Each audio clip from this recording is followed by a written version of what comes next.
Among a million stars, we'll wish up there is ours. Maybe this time it all comes true.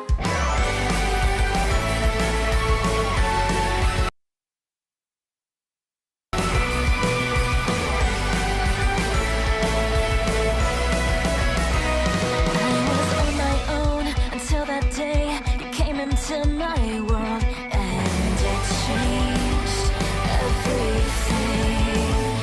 Now I'm not alone, and I can see a brand new path appearing before my eyes, but I can't reach it alone. I need someone to show me the sky, and a voice on the wind tells me that maybe you could lead the way.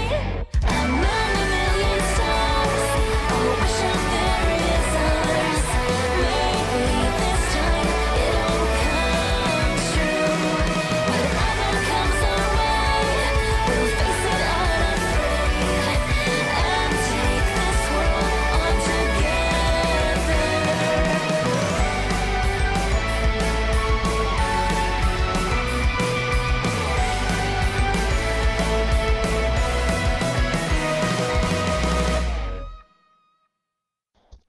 Hello and welcome to, I think we're on day 7, maybe, I think. I don't do thinking very well, so, I guess, maybe, I don't know. Let me finish setting up over here.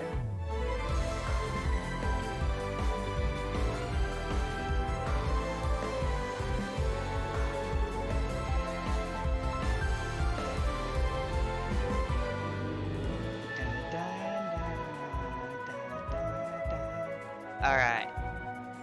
My screens are up. Ah! Why won't you fit? There we... Story of my life. So let's load. Let's load and get our game going. Where are we? We are over... Way? Are we on... Wow, we're all the way over here. I think. 723. 725. Okay.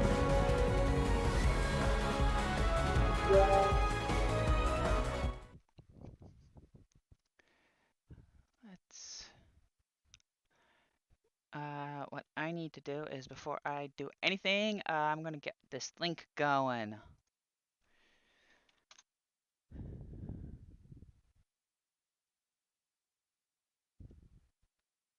Come on, where are you? There you are. Let's do copy. And let's do paste. At everyone. Send. Alright. We are good. We are good. We are very good. Very good indeed. Alright. Let's begin! In the afternoon, I wake up to an unaccustomed brightness. Blinking my eyes open, I glance outside and notice the absence of clouds. Looks like the storm has finally passed. Zach's bed is empty, and even the pongo is missing. I guess I'm the last one considering it's already midday. I hurry out of my bed and rush to get ready, then I head downstairs. The team is already gathered around a table. They greet me as I arrive. Looks like the storm has passed. By the way, you are Kevin. Question, is Kevin an asshole today, or is Kevin going to be normal today?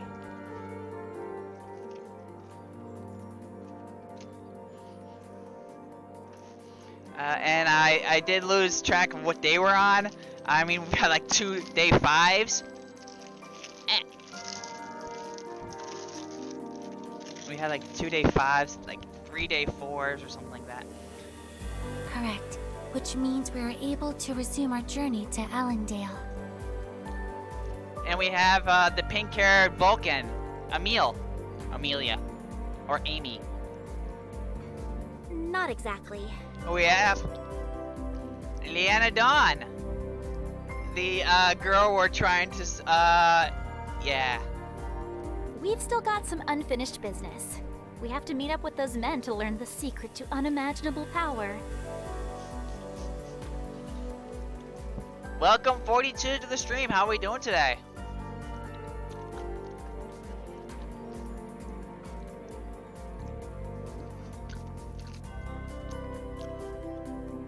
Alright, those two men from yesterday. Zach gets to his feet. Ready to go? I suppose so. Lena stands it well, but Kara and Amy stay put. Are you two coming? The invitations were not extended to us. Yeah, plus I think it's a mage or crystal specific thing, so that leaves me out. We'll stick around here and see what else we can dig up and meet you guys when you're done.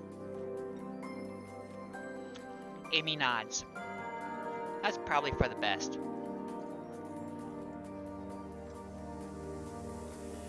Leanna, Zach, and I exit the inn. Studying the addresses on the cards given to us, we eventually come along a nondescript mansion. Cautiously, we knock on the front door. There's no response. Since they were looking for majors only, Leanna does a radial scan. From the back door, a hidden message from the blank door, a hidden message appears. It indicates to go around to the back entrance, but only when the sun has fully set. We decide to spend our time scouting out the location of the different exits and get as much of the floor plan as we can figured out, just in case. By the time we are done our extensive mapping, it is evening. We circle around the house to the plain wooden door. We knock twice, and 3 times more, and the door swings open. Grinning widely, it is one of the men who recruited us yesterday. He ushers us through the door and into the foyer where a handful of people mill about. Wow, it's the, we're back here! We are back to the mansion of that one place. Yeah. All the mansions look alike, have you noticed that? I take in the marble staircase and pristine tiles. Some people sit on the leather couches as we wait for whatever's supposed to happen to begin. Bright light spills into the room and reflects off the crystal chandelier hanging from the ceiling. This room looks more expensive than my entire house back home. I'd never have guessed it from the plain exterior of the house. After a few more minutes, a man with slicked black hair approaches with open arms and a shining grin. Welcome! He says welcome. The room quiets down into silence as he greets us. I'm sure you're all wondering why you've been invited here today. These are 2 coffees that I did not drink, and this is coffee that I am going to drink. Apparently, I go grab coffee when I'm at a coffee shop, and then I forget to drink it, so now I got like 3 cups of coffee that's not drunk on my desk, because I'm lazy. It's because our expert talent scouts spotted a commonality within all of you, an unmistakable ability, a mastery of the elements. A few people sneak glances around the room. I look at Leanna, who is watching the speaker intently. Zach crosses his arms, his expression unreadable. Well, wait! Of course his expression is unreadable. His expression is always unreadable. When has Zach actually had a readable expression? We too share this gift, and we too hungered Ethan, for how we power. doing? Ryan, how we doing?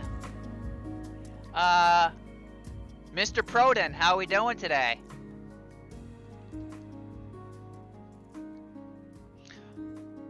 Video on Facebook. Ooh. Yeah, that, sucks. Sorry about that. We spent hours upon hours honing our craft, showing painstakingly slow progress before we were introduced to the secret techniques we hope to share with you today. Are they talking about sorcery, magic, or are they talking about masturbation? Because it could be both, right? My friends, if you wish to become the most powerful casters in Issaria, then you have come to the right place. Definitely.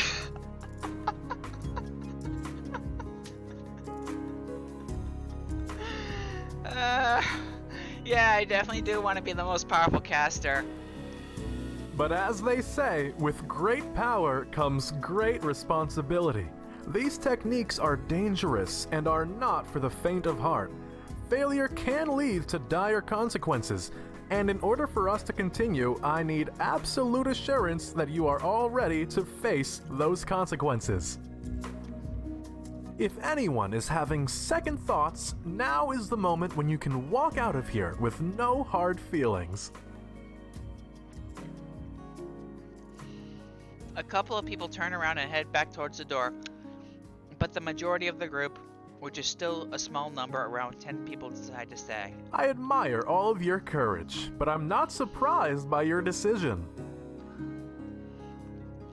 A doorway to the left of the room creaks open and a man points in that direction. The beginning of your training is in the next room. Please proceed through the doors and our training leader will meet you there. Low murmurings fill the silence as people begin to exit the room. As Leanna begins to pass, a strange man from before slides up to her and lowers his voice. So, the guild finally caught wind of this, eh? Oh, he's got one of those really deep and evil voices. Leanna masks her surprise and keeps her voice even. I'm not sure what you mean. He chuckles and nudges her. It's alright. You can trust me. I'm actually Broodman. He pauses as if waiting for a recognition, but we merely stare blankly at him. Broodman? The Silent Protector? Tamer of the Wolves at Wolf's Den? Yeah, we have no clue who you are. You're not important. Again, we make no notion of recognition because he is so insignificant. Nobody cares. Exactly. Who are you? Actually, the better question is, why should we care about you? Well, either way, we're on the same side. I know that these guys are dangerous, and I've got a plan in place to stop them. How do you know they're dangerous? Do you know what their secret technique is? Broodman waggles his eyebrows knowingly. Right. Playing innocent to keep up your facade. I understand. Broodman, nobody cares. Who are you? He winks. Look, I was planning on taking these guys down alone, but having a member of the Mage Guild as backup would ensure the downfall of these guys. What do you say? Are you in? Leanna frowns. I don't know what you're talking about. He winks. Alright. You won't budge. He taps his nose and fixes his attention on Zack. I'll just pretend I didn't see the mage emblem when you first entered Wolf's Den. What about you? His voice trails off as Zack stares him down in his unblinking gaze. Broodman seems unfazed. Broodman's glaze lands on me and he quickly shifts focus. How about you? Okay, what do? We got our first ABC of the day. Do we follow Liana's lead?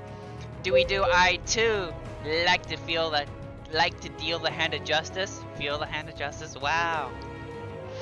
Or do we follow Zack's lead? We're going with A? Are we going with A? We're gonna follow Liana's lead? Okay. I don't know what you're talking about. He taps his nose again knowingly. We hear shuffling and I notice most of the people have filed out of the room by now. We should get going before they get suspicious. Broodman nods and we follow the others out of the room and into a evening courtyard. Well, this looks pretty. The courtyard is surrounded on all sides by walls, which upon further inspection are hallways connecting to different wings of the mansion. Because we're enclosed within the mansion, we're guaranteed privacy. Giggity. Listen up! I know what they promised you back there, and I know they made it sound like all of you, as long as you try, will be able to learn the technique for power. But they're wrong! Only those of you strong enough to handle that amount of magic will be successful, and that's where I come in. I'm here to test your proficiency with magic, and if this technique is something you can even handle. A few staff members who are standing on the sidelines come over and begin passing out manipulators. When they reach Zach, the staff member notices his lack of manipulator and looks at him in confusion. Zach doesn't react or bother to take the manipulator from his hands either. He passes. The training leader walks by and his gaze falls on Zach's discharges. With his expression changes. He turns to the staff with the manipulator and urges him to move on. The staff member begins to protest, but the training leader stops him. He passes. I know you all have your own manipulators, but I don't care. Use ours anyway. The goal of this isn't to show off who has the fanciest gadgets. It's to eliminate any variables so we can get a more accurate read on your abilities. Now, who wants to go first? One person steps up and attempts to cast a gale, but his nerves makes his arms unsteady and he keeps losing focus. Enough. The training leader shakes his head and the man hangs his head. The staff members lead the man out of the courtyard as the next person steps up. One by one, they go until it's my turn. My blood runs cold as clammy sweat covers my body. Let's go. We haven't got all day.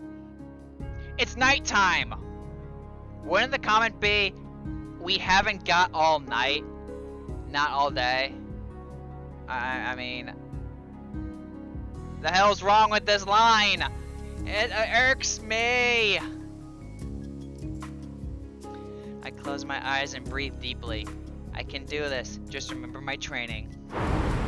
Once my hands steady, I raise my arm and channel a gust of wind as I've done so many times before. I picture Leanna watching and encouraging me, and sure enough, a gust of wind flows through my fingers.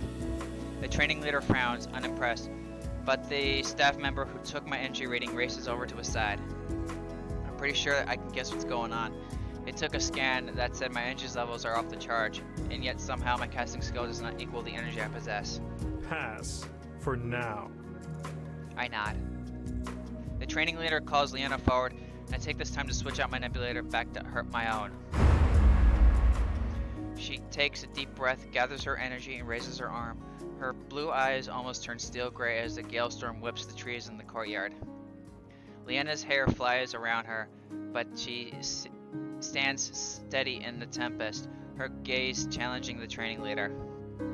He raises his hand as instantly as she summoned it, Leanna ceases the storm. Pass.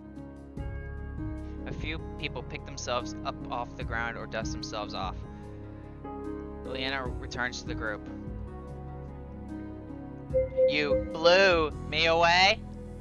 That was incredible? Or keep it cool? A, B, or C, guys?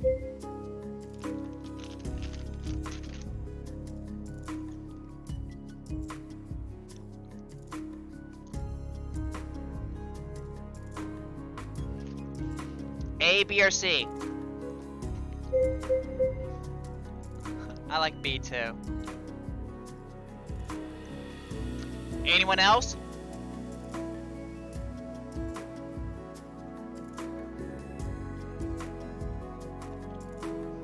No? Okay. Dang, girl, you really blew me away with that display. Leanna groans. He threw caution to the wind and went all out. You should stop. Hey, these are some really grade A puns. But me... God damn it. But making these are such a breeze. I'm leaving now. Wait, I'm done.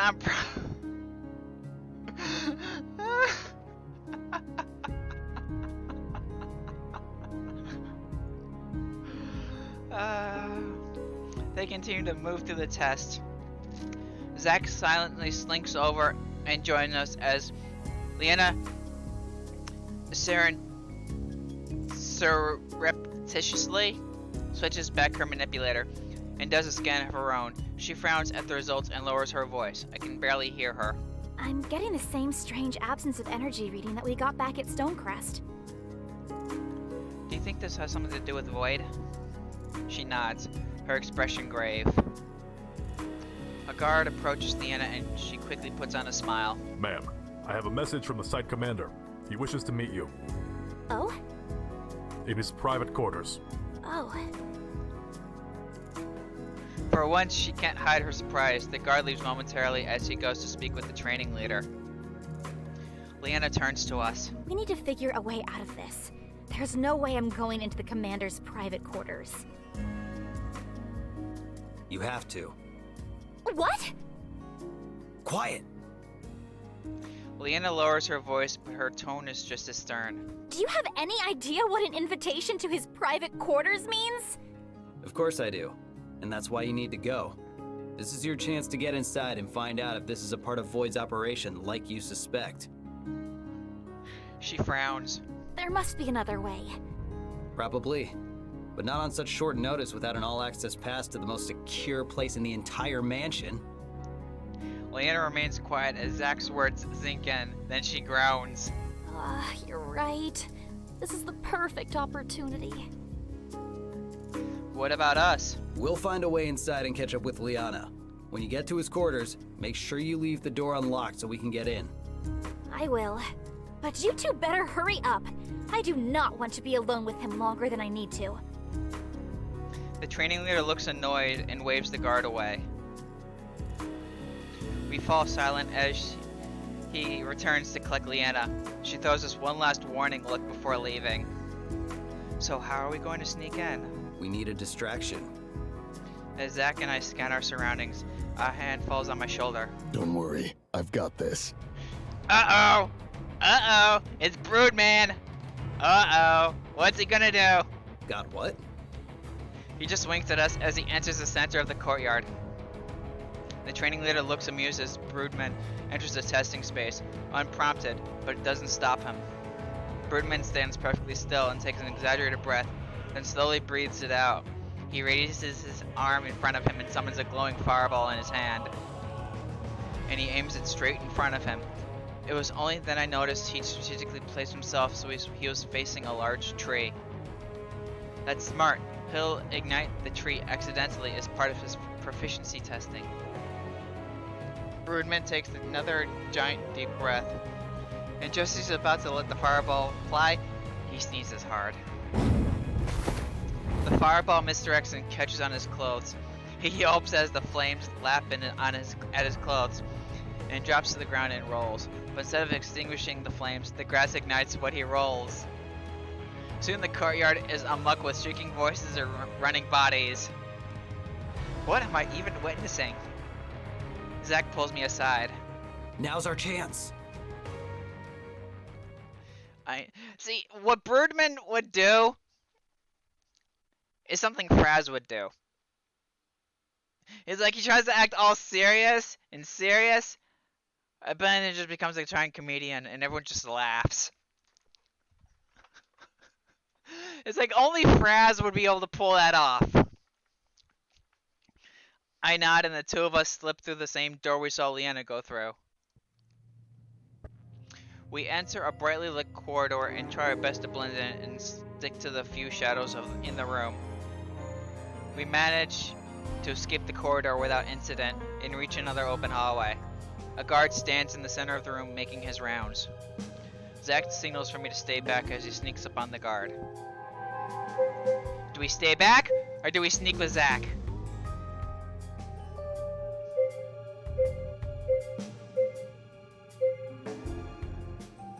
We got one A, we got one B. Do we have anyone else? Okay, we got two Bs.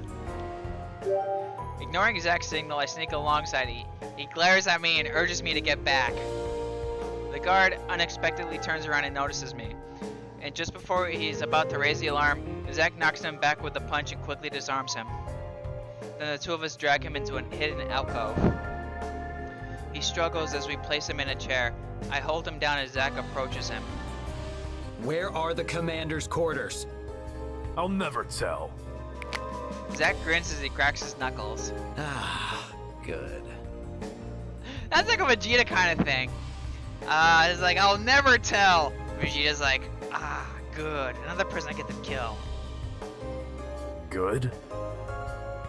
I was hoping you'd resist. It makes interrogation so much more fun. You can definitely see Vegeta saying that.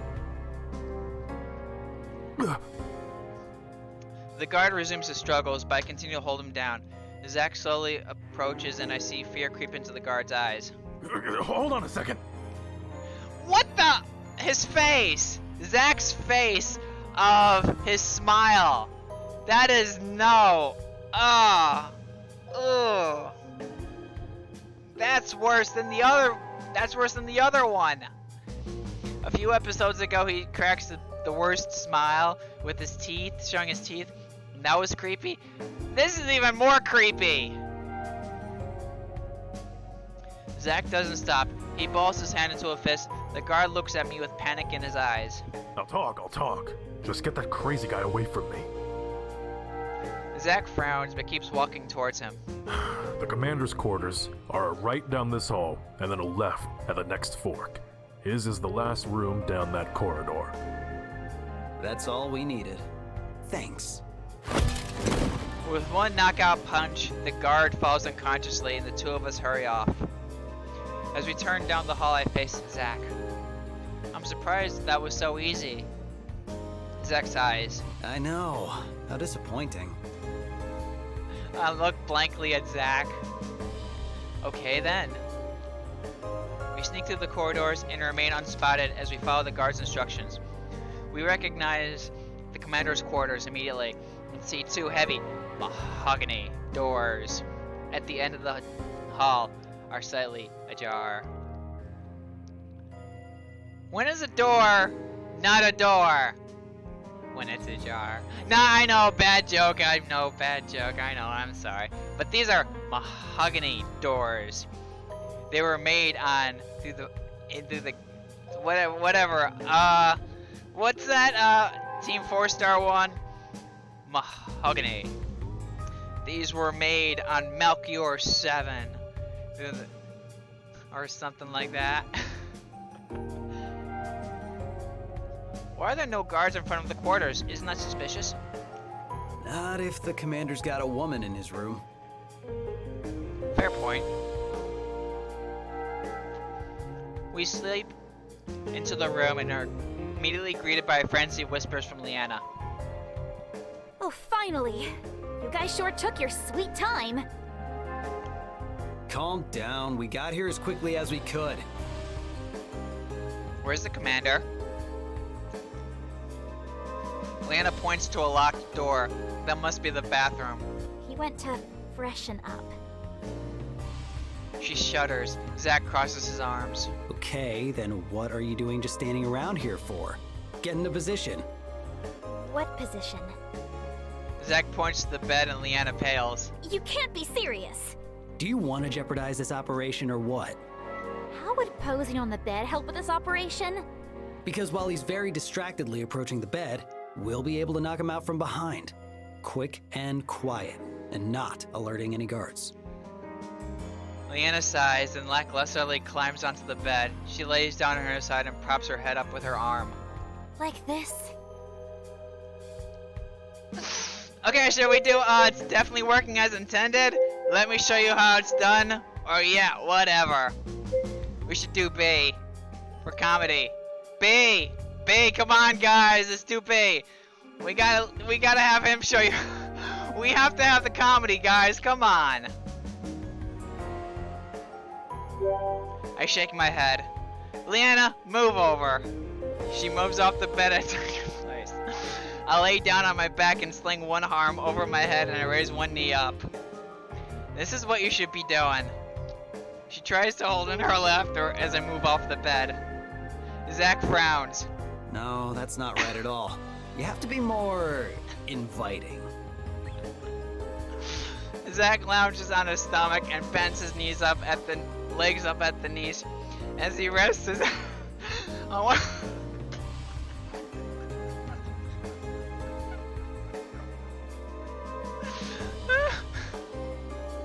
This is the most effective pose.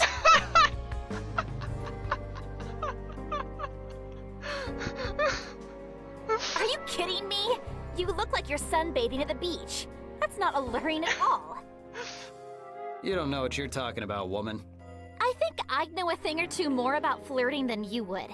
Oh, please enlighten me, sailor. Leanna's face flushes at the memory. She's about to argue when the door to the bathroom flings open. A looming man stands in front of the door in nothing more than a too-revealing Speedo. Apologies for the delay, my sweet. I wanted to make sure that I was in. He freezes when he's...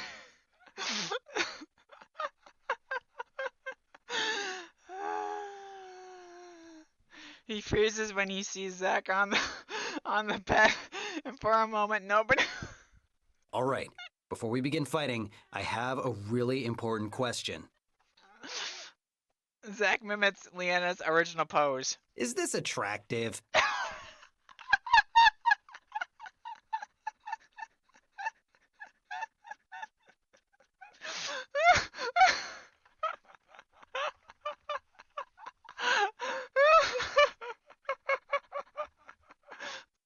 The commander's face turns red with rage. No! Thank you, that's exactly what I said.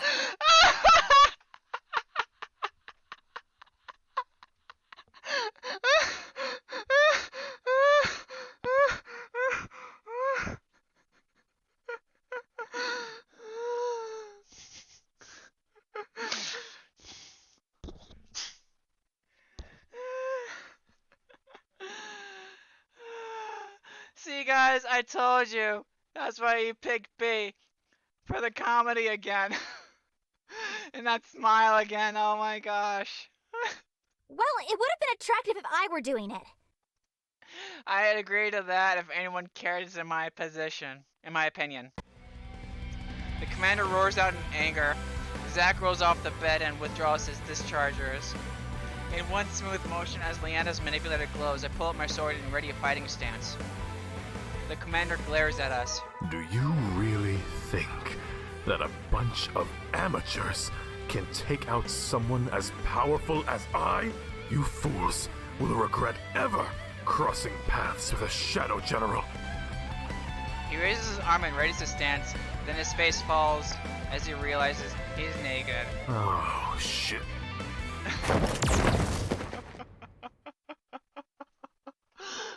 I guess one could say he died in all his glory. Bum, bum, ba, bow. Wow. Zack shoots a blast which knocks the commander down and smashes his head against the dresser and falls to the ground.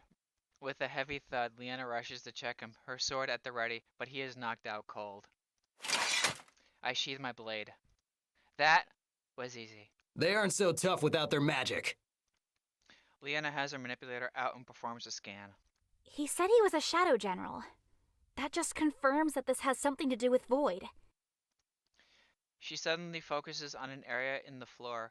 Prying up the floorboard, we find a large bag filled with dark spheres. Tainted spheres.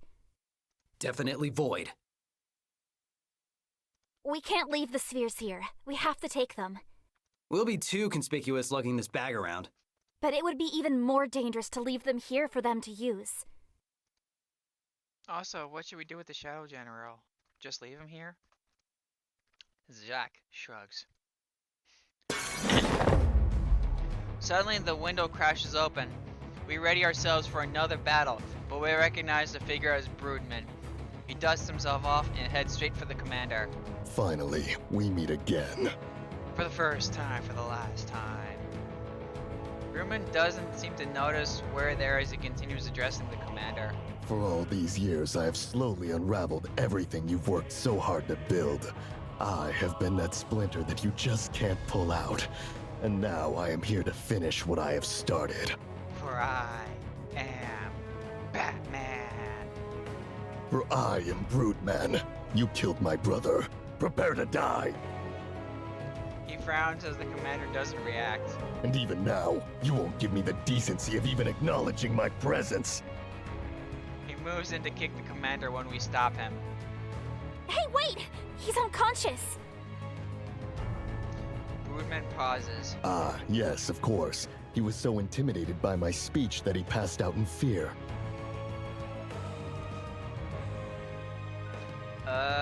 That's not what. Broodman strides to the commander and, seemingly without effort, hauls him over his shoulder. Don't worry, I'll take it from here. He launches the commander out of the newly opened window. What the hell? We're on the second floor. Oh,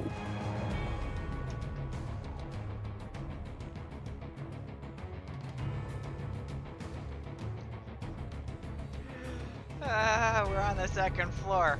Oh.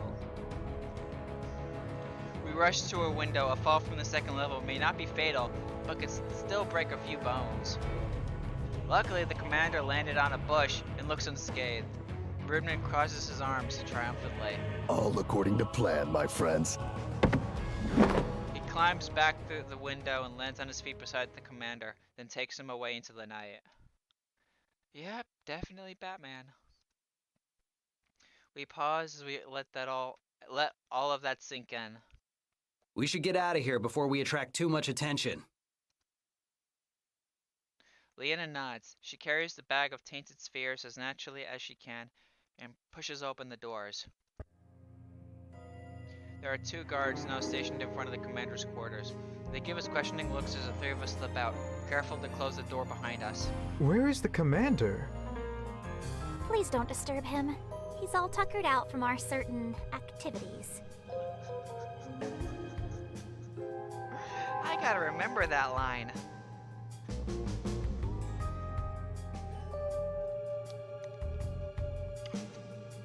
She winks. The guard clears his throat uncomfortably.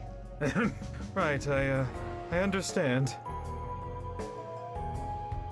The second lot looks suspiciously at Zek and me. Hold on. What about you two? Oh, don't worry. We took part in those activities too. I wink and try to hold back my laughter at their horrified expressions. Would you like us to elaborate?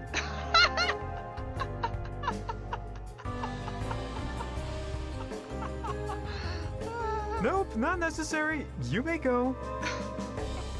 That's definitely like an incursus line right there. It's like, nope, not necessary. You may go. Zach grins as the 3 of us walks out of the corridor. Because the commander had made it clear what his intentions were with Leanna, we had no trouble with any of the guards milling about and were able to exit the mansion unquestioned. Once we were safely outside, we raced back to the inn, bursting through the doors so we very urgently scoop up Amy and Kara. Greetings upon your safe return. I assume your endeavors were successful. She is so monotone. She pisses me off. Yep, everything's great, but we should really be getting a move on now. We'll fill you in on the details later. Amelia looks surprised, but Kara notices the bag Lena carries and urges Amy. Sounds good. We've been itching to get out of here anyway. Come on, Amy. Let's go grab our things and head out. The sooner we're out of here, the closer we'll be to Ellendale. And she looks like a real sad puppy when that was said. Amy shrugs and follows Kara upstairs to grab their things. Kara. Once they return downstairs, we depart. As we leave Wolf's Den, I spot a familiar dark visage of Broodman. Beside him is a woman wearing a hooded green cloak. She carries a large bow on her back. What are they doing? Or there's no time for this. A or B?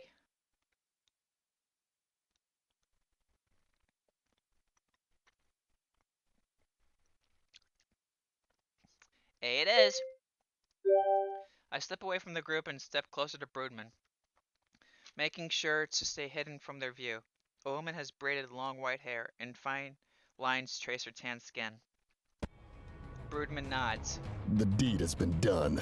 Void's operation here will crumble without their commander. Wolf's Den need fear the shadows no longer. The nods in satisfaction. Ooh, she looks pretty. Suddenly, her gaze slides to me. I freeze, unable to move. What do I do? Ruben notices her gaze and looks at me. He flashes me a broad smile and gives me a thumbs up. ... Loman's face is partially hidden behind a scarf, but she nods slowly, approvingly. Then she abruptly turns and leaps up. She scales the wall and disappears onto the rooftops, silent and graceful, like a cat. Broodman pulls himself up using his brute strength before, following closely behind. At least I know he's doing okay. I catch up with my friends as we continue out the gates of Wolf's Den. Once we're on the road, Leanna and I fill the rest of the team on what happened. After traveling as swiftly as we can for the rest of the evening, we decide to make camp. We choose a secluded area off the main road and set to work. Leanna and I split up to search for firewood, while Zach and Kara prepare our rations. Amy unrolls her sleeping bag and lights the campfire. Barbaretto cuddles beside her and watches the dancing flames. Once the food is ready, all of us gather around and begin to eat in silence. Kara playfully breaks the silence. Foiling another void operation. Seems like just another day in the life now. Actually, now that you mention it, we have seen a lot of void presence lately. Weren't they supposed to have been disbanded and outlawed? Why are they everywhere? Unless every single person who believes in Void's ideals and goals are gone, it's impossible to fully get rid of Void. They've always been around, even after the Tree of Assyria. They're just more secretive about it now. It's just, you won't find them unless you know where to look.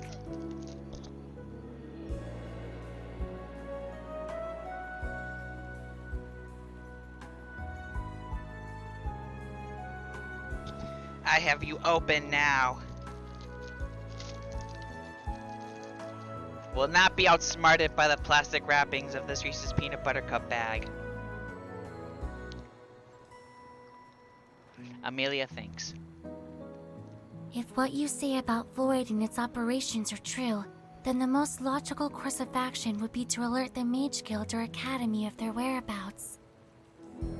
They're probably already aware of Void activities and have missions to monitor or take care of things. It's true that the Mage Guild is involved with a lot of suspicious reports of magical activities. I'm sure many of them have some connection to Void, which the Guild would keep secret so as not to entice widespread panic. That makes sense. A resourceful organization like that would have some serious flaws in its intelligence if they were completely blindsided by all of this.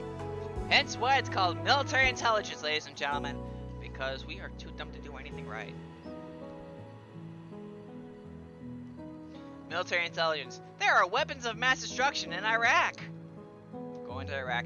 Where are the weapons of mass destruction? Oh hey look, it's a Taco Bell. There's the weapon of mass destruction over there. Amy nods. What has been said seems sensible. Exactly. You do not want to eat Taco Bell on Tuesdays. You get really bad, yeah. It could be considered an act of terror.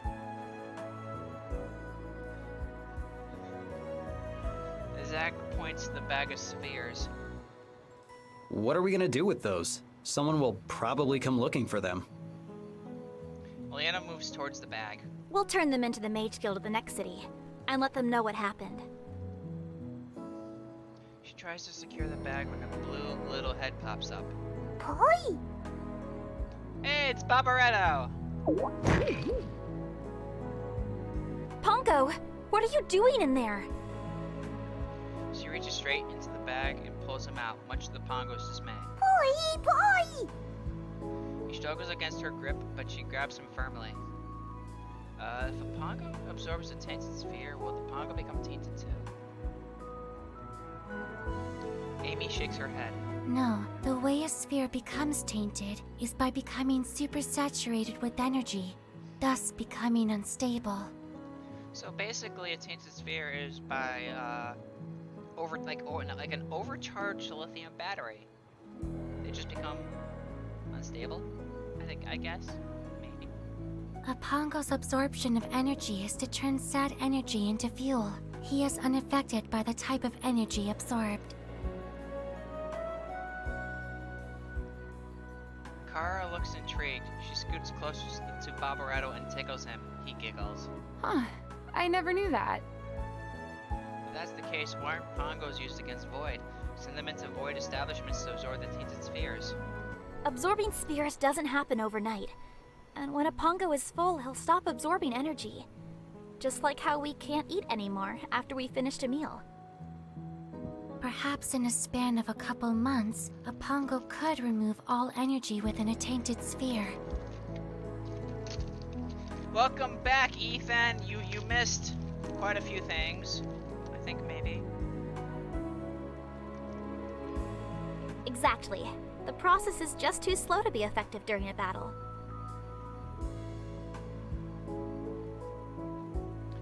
The Pongo manages to wiggle out of Leanna's grasp and plops down beside me. He stares longingly into the bag, makes no move to return.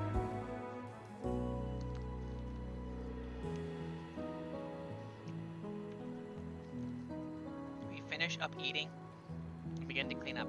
Afterwards, I stifle a yawn. The stars shine pinpoints of light amidst the black sky, and their comforting glow makes me even sleepier. We've had a long day.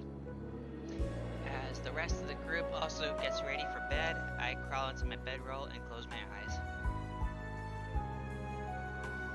The night is still, and I gradually can hear the soft breathing of my friends as each drift to sleep. Oh, yeah, but I moved the mic away. I'm gonna get one of those boom mics and just put it right above my monitor. I use a headset. And I was eating! Man, I haven't eaten all day. Quiet, you. A gentle shuffling noise has me blink open my eyes. Hey, we hear Barbaretto bouncing around. I see the Pongo slip out of Leanna's bedroll and tiptoe over toward... Wait! And tiptoe on... Pongos don't have toes! They're blobs! So how does it tiptoe? Does it like tip blob?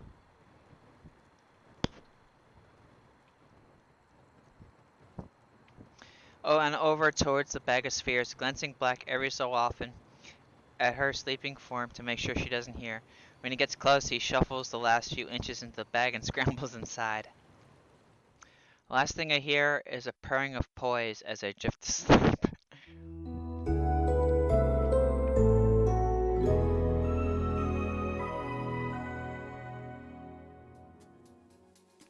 I wake up. That was a crazy day yesterday, but we somehow managed to pull through. I stand up and stretch while looking around. Everyone seems to be sleeping. Everyone but Leanna, of course. She is always up bright and early to practice. I think she's rubbing off on me because I'm waking up early these days too. I look down at my Pongo. What the? He's a bigger blob than I remember. He grins contently. Were you absorbing energy all night? Alright, do we do A, glad to see you're happy? Do we do B, no more energy for you? Or C, you do you?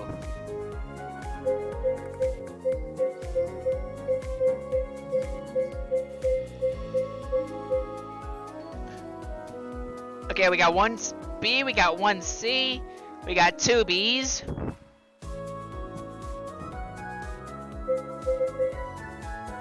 B's it is. That's it. No more absorbing until dinner time. You can't just have all the energy you see. Look at yourself. The Pongo frowns. Yes, I did call you fat. The Pongo tries to bounce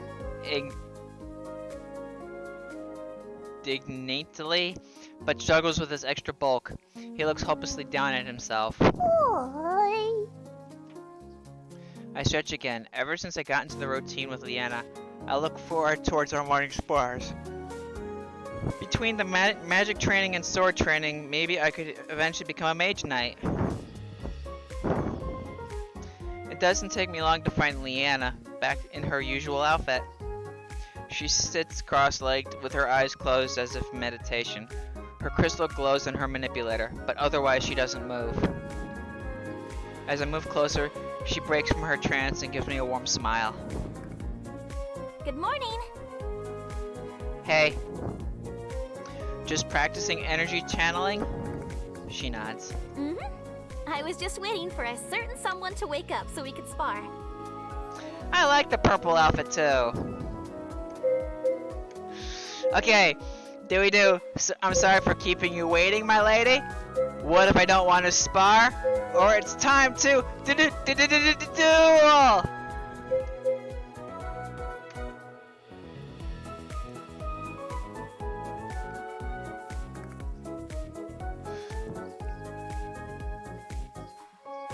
Okay, we got 1C, guys. Anyone else?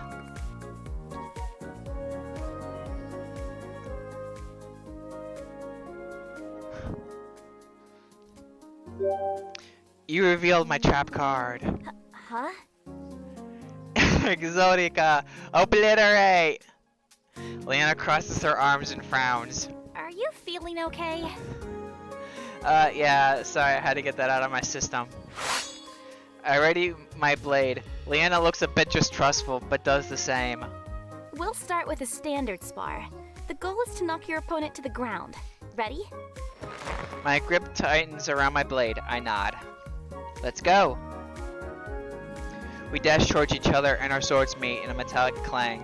Leanna spins around and swings her sword towards my side. I bring my sword down and hear another clash as metal hits metal. Then I push her blade back as I move to strike. Leanna easily parries it as she knocks my sword away, creating an opening. I manage to dodge her strike just in time. She ducks low to avoid my retaliation. My retaliating blow and thrusts her sword again. We continue to dance back and forth as the duel progresses. I can feel myself improving.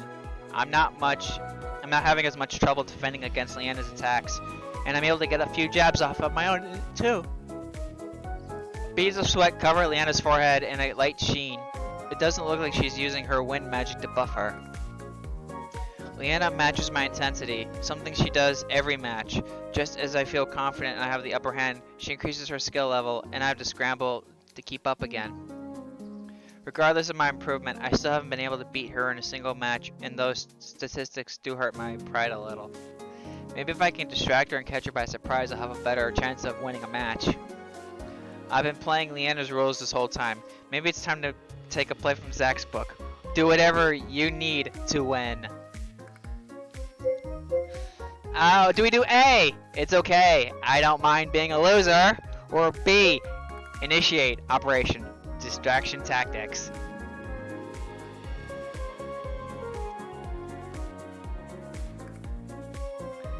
B is unanimous. I wonder if it's even possible to rattle Leanna. I guess we'll find out soon. What would be the best way to distract her? Look, a squirrel? There's a spooky ghost behind you, or I find you attractive. We got 1C. We got 2C. We got 3C. I know this might not be the appropriate time to say it, but I really like you. Wait, what did you just say? Leanna's cheeks tinge pink and there's a pause in her movements as she's taken aback. Now's my chance. Before Leanna has a chance to react, I strike her with the flat of my blade. She scrambles to block the attack but leaves herself wide open in doing so. Taking advantage of the opening, I connect a shoulder tackle and Leanna falls ungracefully to the ground. It takes a moment for those images to set in. I did it! Leanna glares at me and frowns. Hey, that's not fair! A, I am the greatest swordsman of Astaria. This student becomes the master.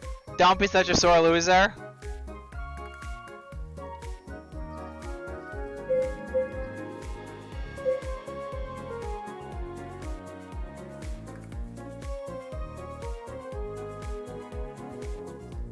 Huh? Now that I've bested you, I guess I need to find a new mentor.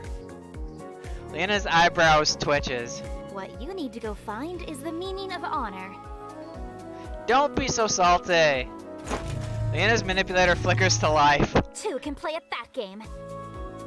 She stares glad daggers at me. Uh-oh. Uh-oh. Wait, hold on. I was just kidding earlier. Before I can finish my sentence, Leanna thrusts her gauntlet and a powerful gust of wind pulls me into the air.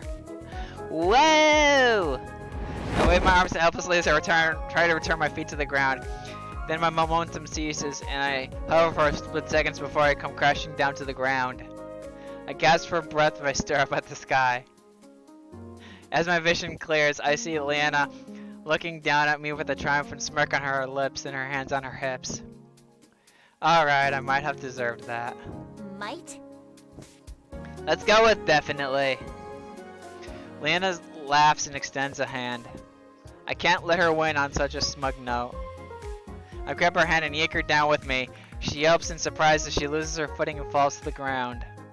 Before she can make sense of what is happening, I roll over and pin her under me. What are you doing? That's twice you've let your guard down. She frowns. And that's twice you've used cheap tricks. I shrug.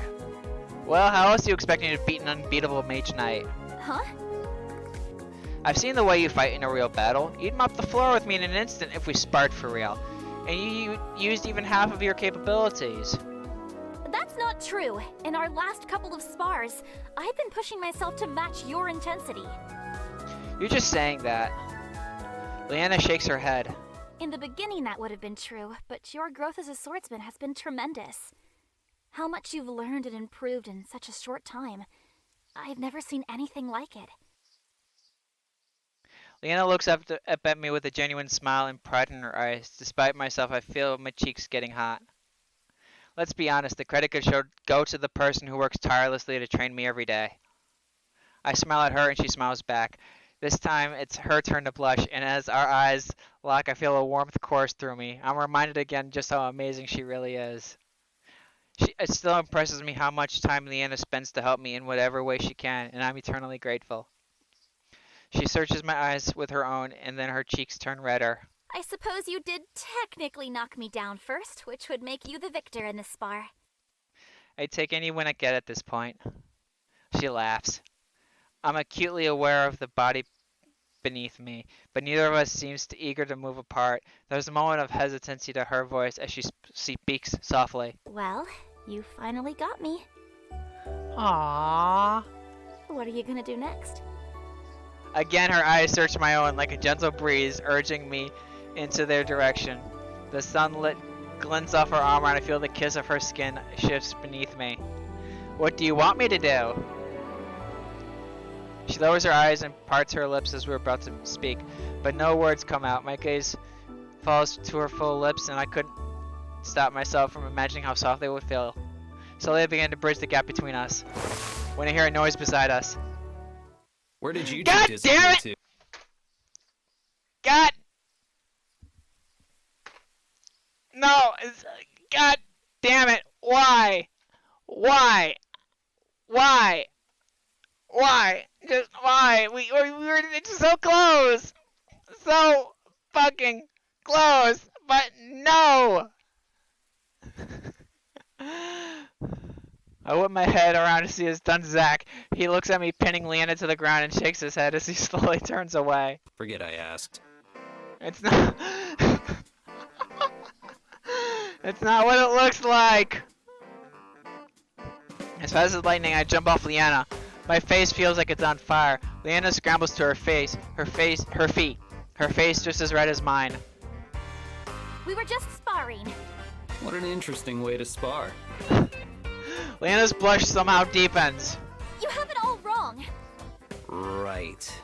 Anyway, when you finish up your, spar, Feel free to rejoin us at the camp. Food's ready. Not that I have an appetite anymore. Ouch! Oh! Oh, that's wrong. That's so cruel.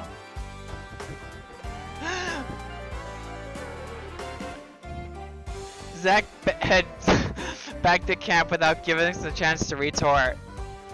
Lana points to me, refusing to make eye contact. You stay right there! Yes. I'm going back first. You can follow later. We are not going back together. Actually, it's you can follow after, not later, like you said, but okay. Right, not together. Leanna collects her sword and miscellaneous items, then Power walks away from me and back to the camp. What the heck just happened? After taking a moment to compose myself and my still pounding heart, I also gather my sword and items. Then I wait what I think is a suitable amount of time before following her back to camp. Everyone else is up by the time we return to camp. I smell the delicious aroma of food and grab myself a bowl. Once everyone is served, we sit down together to eat. Leanna makes it a point to sit as far away from me as possible. She stares hard at her food as if it's the most interesting thing she's ever seen. I glance around at the group to see if anyone takes notice. Zach remains expressionless. Amy occasionally glances at Leanna and then at her own bowl of food as if wondering what is Leanna seeing. I hesitate, not sure if I'm ready for the inevitable teasing, then brace myself and look at Kara. She doesn't seem to notice and is cheerfully enjoying her meal. At least Zach didn't tell anyone else. Alright, has Zach told everyone?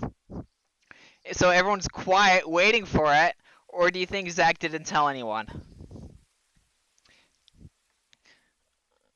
After a few moments of silence, Amelia seems to remember something and grabs a book from her pack. Here. She hands it to Kara. Kara blinks in surprise and notices it's the same book Kara gave Amy back at the Earth Temple. You don't want this anymore. Amelia shakes her head.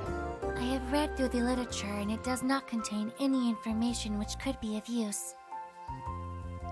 I just noticed this has been irking me, but the little scarves in her hair is like that what Kotori uses. Kotori? Whatever her name is, from Data Life, the little sister. She has these little kind of red ones. Really? We found it in an old temple. Are you sure it's not something that the Mage Academy would want? Amy shakes her head again. The text is a subjective moral lesson in the way of a fictional story about an adolescent. This yields no academical benefit. So translated, the text was basically the old version of 50 Shades of Grey.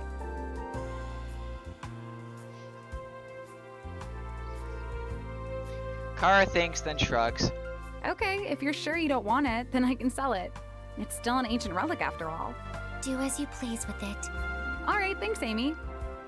She nods and resumes eating. Once everyone has eaten their fill, we clean up camp and continue on our journey. We travel together for quite some time. Finally, the sun begins dipping low and streaking the sky with sizzling pinks and yellows. Rocks crunch under our boots as we continue down the path. The air is brisk and goosebumps shiver up my arms. A sharp breeze cuts through my clothes and I wonder how much farther we need to walk. We manage to drag the way through, the chill deepening with each vanishing beam of sunlight. Sorry, drink a coffee.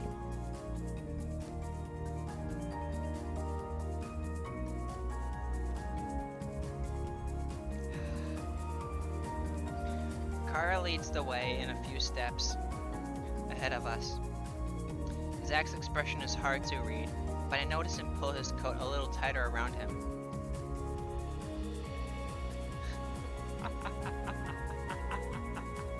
I am sorry.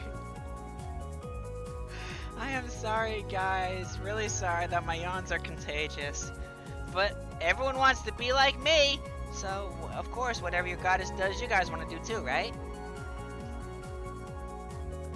Leanna rubs her hands together before puffing a hot breath into the cradle of her palms.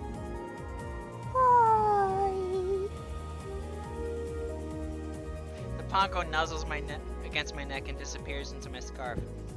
He's even colder than usual, making me shiver again. I guess I'm not the only one noticing the chill.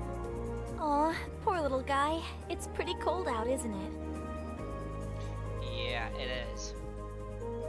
We should pick up the pace. When night falls, it's only going to get worse. We agree.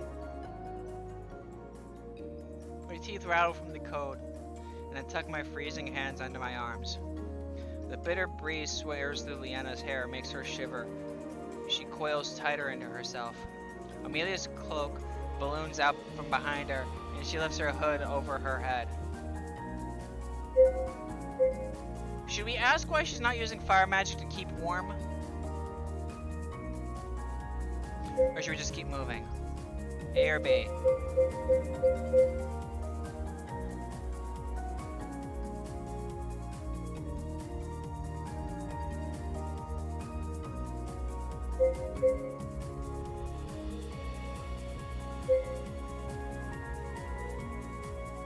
But don't we want to learn about the magic? So you want to probably see what she's...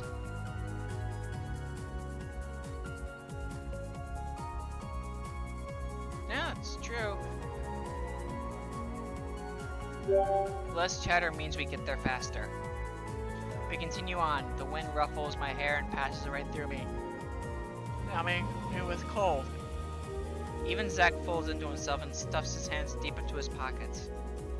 Amelia yanks her hood tighter around her ears and face and tries to keep her cloak from billowing out too much. Leanna keeps her head down, the frigid air turning her cheeks pink. A car is walking ahead of us with a little skip to her step. Her arms dangle out at her sides as if she's just taking out an afternoon stroll. I nudge Zach. Is Kara not cold? Zach untucks himself from his long coat enough to take a look, then his voice drops too. Doesn't seem like she is. Leanna hears us and blinks in surprise at Kara. How is she not cold? It's because she's so hot? Or what kind of magic is this? A or B, guys?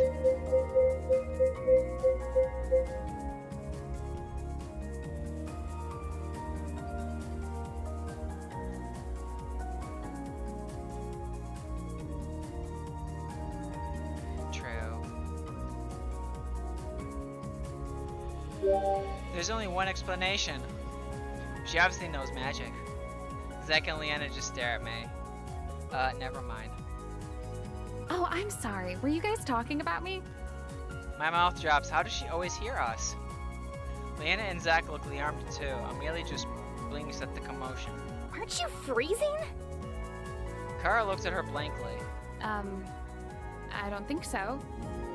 Zach's stare intensifies. His face is frozen in a confused grimace.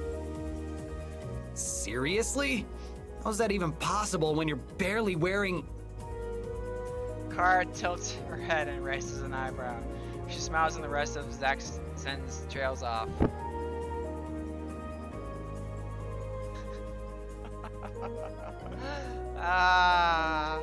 In Nazareth, death is a mercy that frees you from freezing. Leanna gapes at her. Seriously, what's your secret? Secret? There's gotta be a secret to it, right? Or some kind of heating device that's keeping you warm?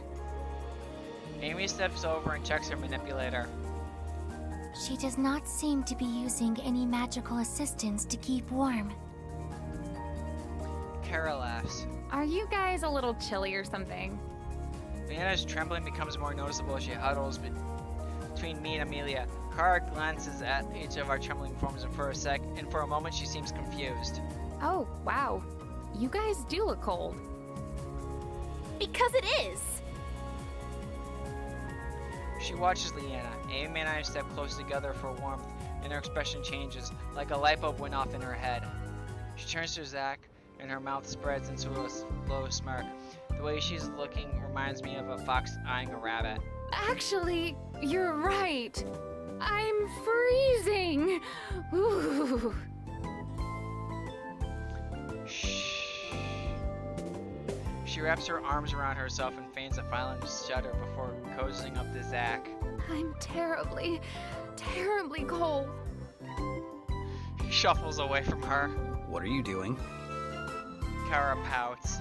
Trying to stay warm, of course. Aren't you cold too? Zach frowns. I'm not cold. Just as he says, the wind picks up again. He shivers and crosses his arms. A sly grin spreads across Kara's face. Oh, of course you're not. She moves towards him and Zach shuffles away again. Not happening. No! Oh, a poem? That was so spelled wrong. I thought that was porn. Read me a... Wow.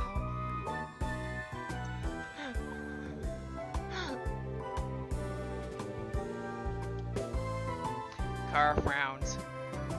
But I'm not dressed appropriately for this weather. How is that my fault? Kara looks at him with big, shimmering, puppy eyes. Okay.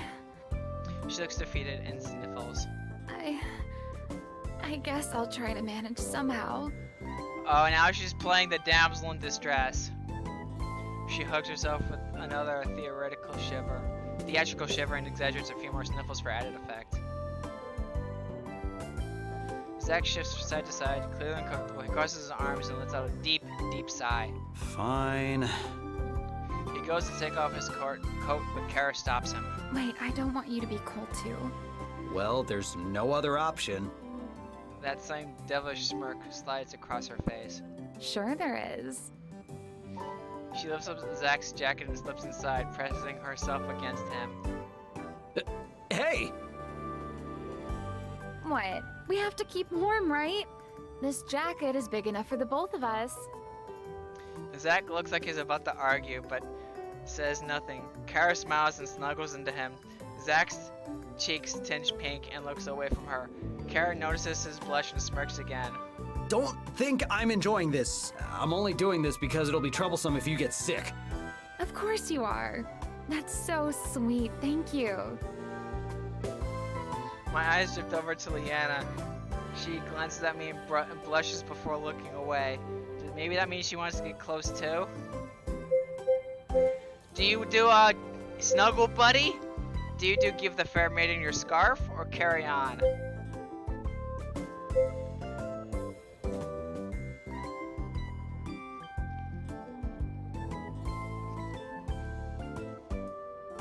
I think A would be too harsh, but B would be just a nut. I think B would be appropriate for this because we've, yeah, I agree, 42, definitely. I'm leaning towards B. B. Any other B's? Okay. I unwind my scarf, much to the dismay of my Pongo, and hand it over to Leanna. She balks. What are you doing? I'm being chivalrous. Leanna arches an eyebrow. Chivalrous? I settle the scarf over her shoulder, then shove the rest behind her neck. Leanna flushes as I reach around her to loop the other half to the front. A half smile raises on my lips. I can be gallant and knightly sometimes. Her blush deepens. Well, you don't have to do that. I know, I want to. I cocoon the scarf around her throat again. Leanna's eyes dart to the ground. I tighten a loose knot and hoist the fabric up to cover her pink ears. You need it more than I do. Boy?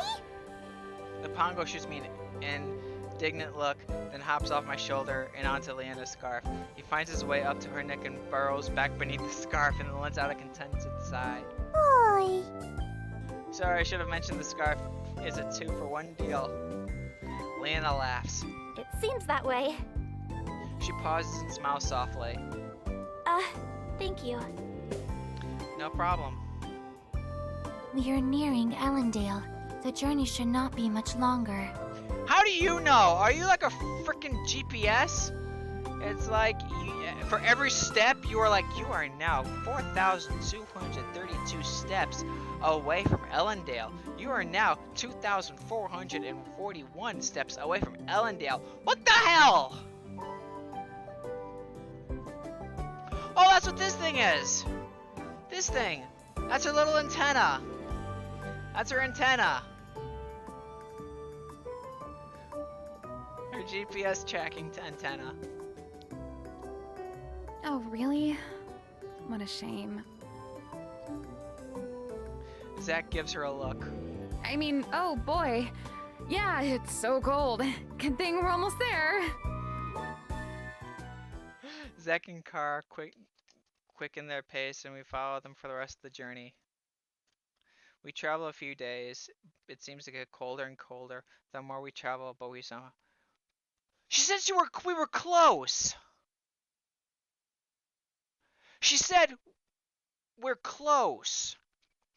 And we have to travel for a few more. How is a few days of traveling on foot close?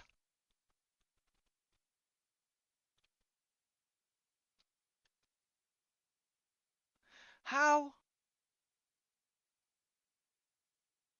Ah. On one afternoon, we finally arrive in Ellendale. Ooh, like an emerald city. Looks pretty. It's all green. Though there is still a present chill in the air, the sun's bright rays warm us as it glints off the impressive buildings. The people here are well dressed and pay no attention to us. They must be used to seeing those from out of town. As we venture further into the town, I notice a lot of people heading towards the center of the square and into a large structure. What do you guys think is that building over there? Amy glances where I point and brightens up. That is exactly where we need to be headed. She speeds up, looking pleased. It seems like everyone else needs to be there too. Is there an event going on? What exactly is in there? But Amy's already out of earshot. We pick up the pace to keep up. For science! When we enter, I'm blown away by the sheer magnitude of the place. The main doors open into a hallway, which splits off into adjoining wings. One wing is labeled the library. There is a conservatory and a cultural center too. The conservatory does not allow visitors, but the cultural center seems to be hosting some kind of exhibition, and that is where the crowd of people are filtering into. Leanna breathes out in wonder as she takes into the hall. Kara cranes her neck to get a better look into the library while Zach watches the crowd. Amy turns towards us. She has teeth. She has a little fang.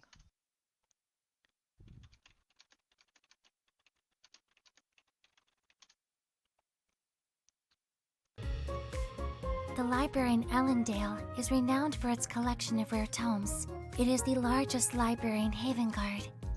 The largest library in Havengard. Since we are already aware the Wind Temple is in this vicinity, I hope that by cross-referencing the books in the library with the notes from Eldorism, I will be able to narrow down their exact location.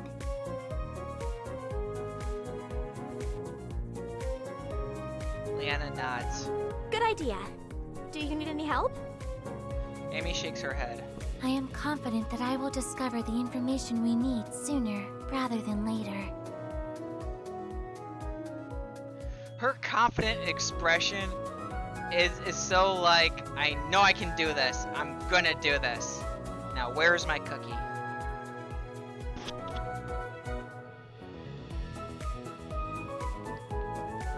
Her look of such intensity. Yes, from the Forbidden Game. Yes, it's that. Yes, exactly that one. Kara grins. You don't have to tell me twice. I've got some business of my own I'd like to take care of while we're here. Zach narrows his eyes. What kind of business? Kara smiles sweetly. I had no idea you took such an interest in me. He crosses his arms. I just want to make sure you aren't getting into trouble. Aww, so cute. That doesn't sound like me. Alright, why don't we all take some time to relax and explore Annandale, and meet back up here afterwards? Everyone agrees and goes their separate ways. To my surprise, Kara follows Amy into the library. Zach and Leanna both move towards the exhibitions and seem surprised by each other's choices. I take a closer look at the exhibition and I see two signs. I guess the reason why there are so many people here is because there are two exhibitions going on at once. One is on the illusions of the mind and the other one is about the heroes of Historia. Leanna and Zach both walk towards the exhibits on illusions. Do we check out the exhibit with Leanna and Zach? Do we go B, see what Kara's up to?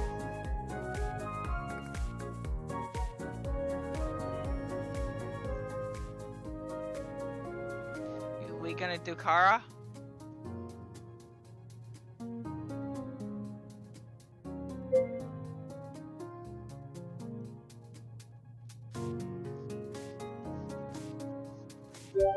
Let's see what Kara's up to.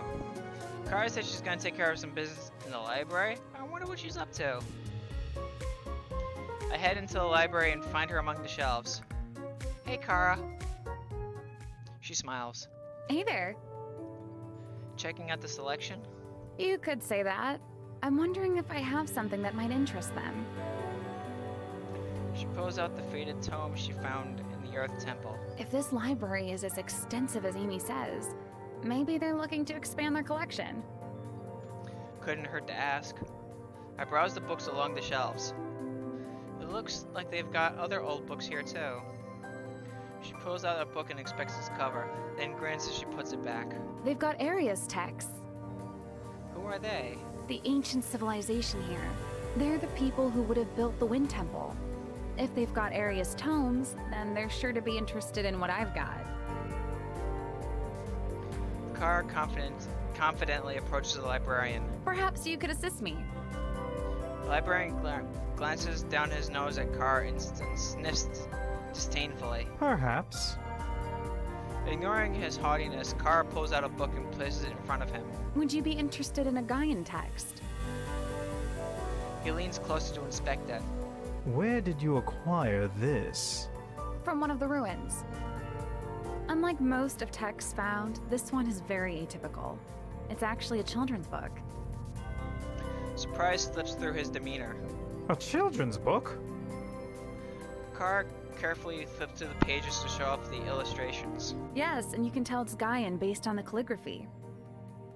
She points to two different places on the page. The Gaian's language didn't use punctuation, while the other ancient civilizations, such as the Uri, did.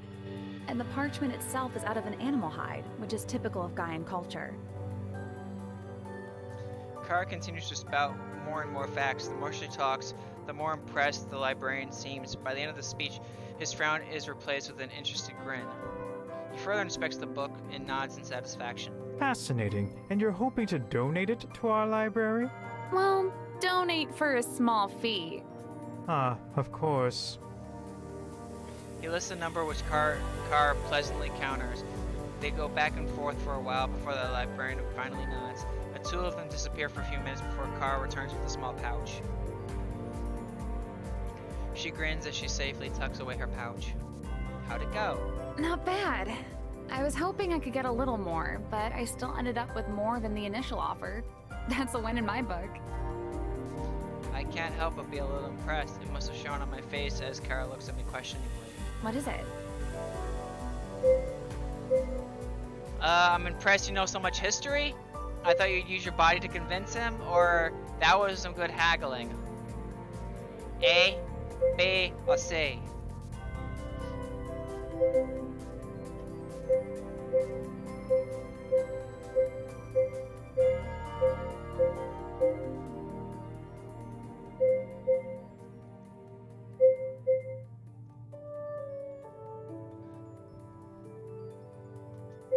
Really? We're gonna go with B? Really?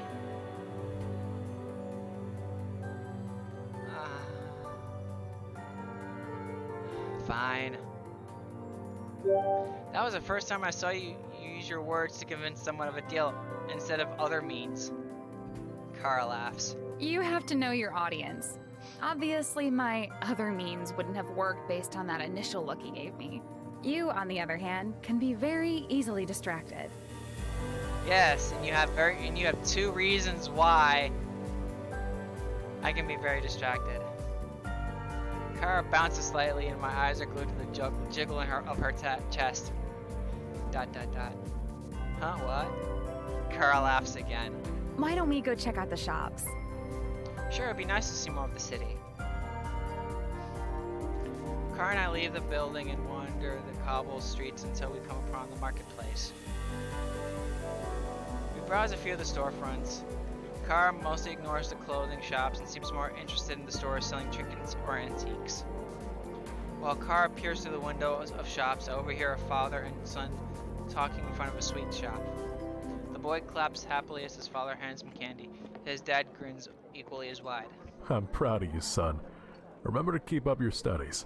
Maybe one day you can grow up to be a mage. Thanks, Dad. I recall my father's face and how he looked at me when I brought home my first A.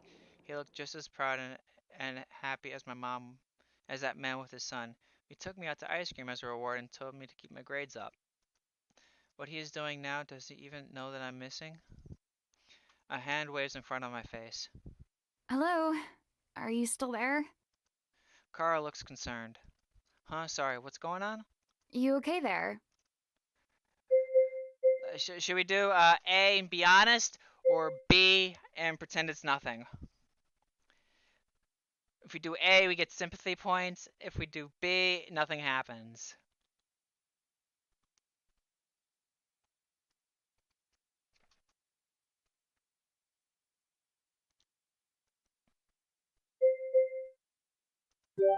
Sorry, I saw that father and son over there and it just reminded me of home. My dad used to buy me ice cream as a reward for doing well in school when I was young. Kara's expression softens. You never really talk about home. Sometimes it's hard to remember that everything is so up in the air for you. One minute you were living life as usual, and then in an instant all of that was ripped away and your life turned completely upside down.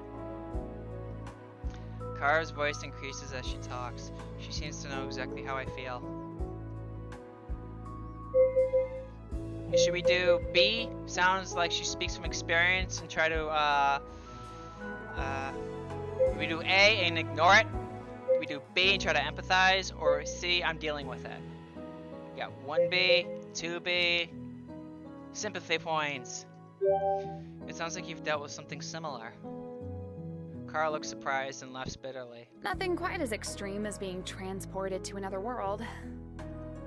But something did happen? She goes quiet. Sorry, I don't mean to pry.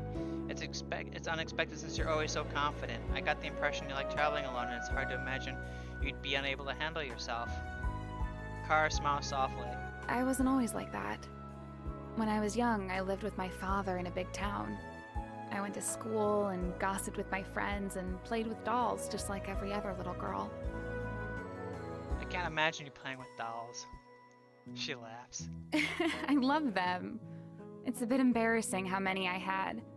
My friends always liked to come to my house because I had all the popular dolls back in the day. You realize I can't keep this information to myself, right? Little girls like dolls. I'm not ashamed. She's starting to sound a little bit more like herself again. Anyway, sometimes things happen out of your control, and all you can do is roll with the punches. I'm sorry that you've been feeling alone, and that it's taken me so long to notice. Do we do A and make it impersonal? Do we do B and say I'll manage? Or do we do C and make it personal towards her? Impersonal or personal?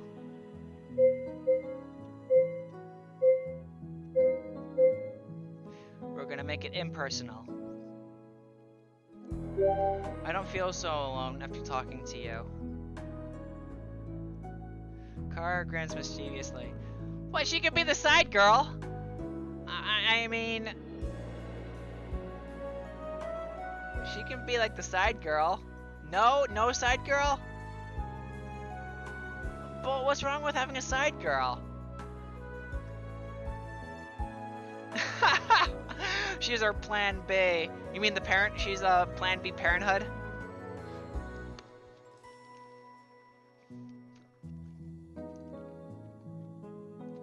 You should save lines like that for Leanna. Aww, what? She's like, you should save lines like that for Leanna. So she knows that I'm going for Leanna. And she's trying to not get in the way, but she appreciates it.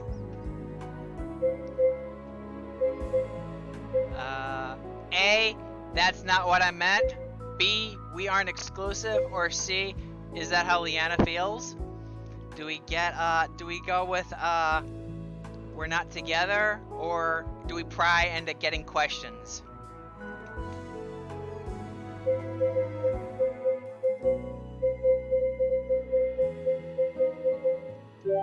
I'm not sure Leanna feels the same way. Kara chuckles and sighs. If only you knew what she says about you behind closed doors. What does she say? She's not gonna say anything though.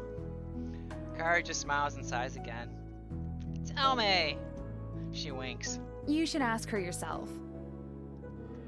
She glances down the road. Let's keep going. I nod.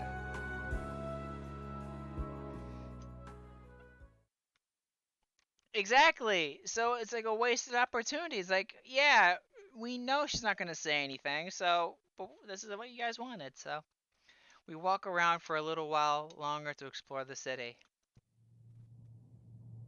We eventually return to the library and exhibition halls and part ways. Do we do next Leanna and Zach?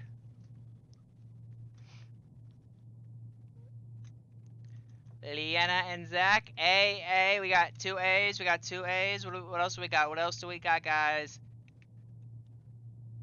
We got 3 A's. And no, Ethan, you did not beat 42 because on my screen you still came in second.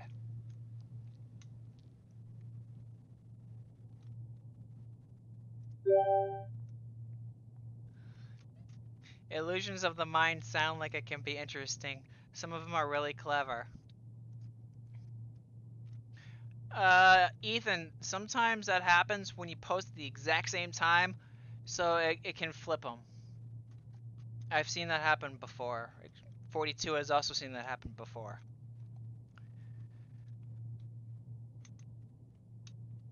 It's like you guys post them like within like point, like 1/20th of a second.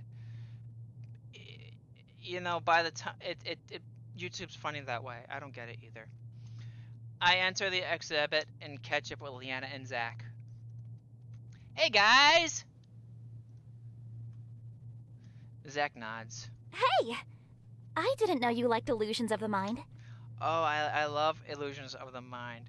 You should see the illusions you should see the illusions I have in my mind, Leanna. They can be fun. Leanna smiles and nods. The room is filled with different paintings and sculptures. People mill around each piece, squinting in concentration and quietly discussing. We decide to start at one end of the room and work our way down. The first piece is one I'm very familiar with. It's a 2D painting of colored spirals. Leanna grasps. It looks like it's moving. Zach nods in agreement. We move on to the next one. It's a drawing of an elephant, but something seems off. Both Leanna and Zach squint at it. It's missing a leg. Yeah. Zach leans closer. Wait, no it isn't. Leanna counts. Only 4 legs, but there looks like there should be more. This is confusing. We murmur in agreement as we move on. As we sit at the next image, my face turns bright red. Is that a naked woman? Dancing figures. Leanna nods. Really? That's what you see? The two of them give me strange glances. Yes? What are you seeing? Pretend I see what they see, or do we pretend to see a naked woman?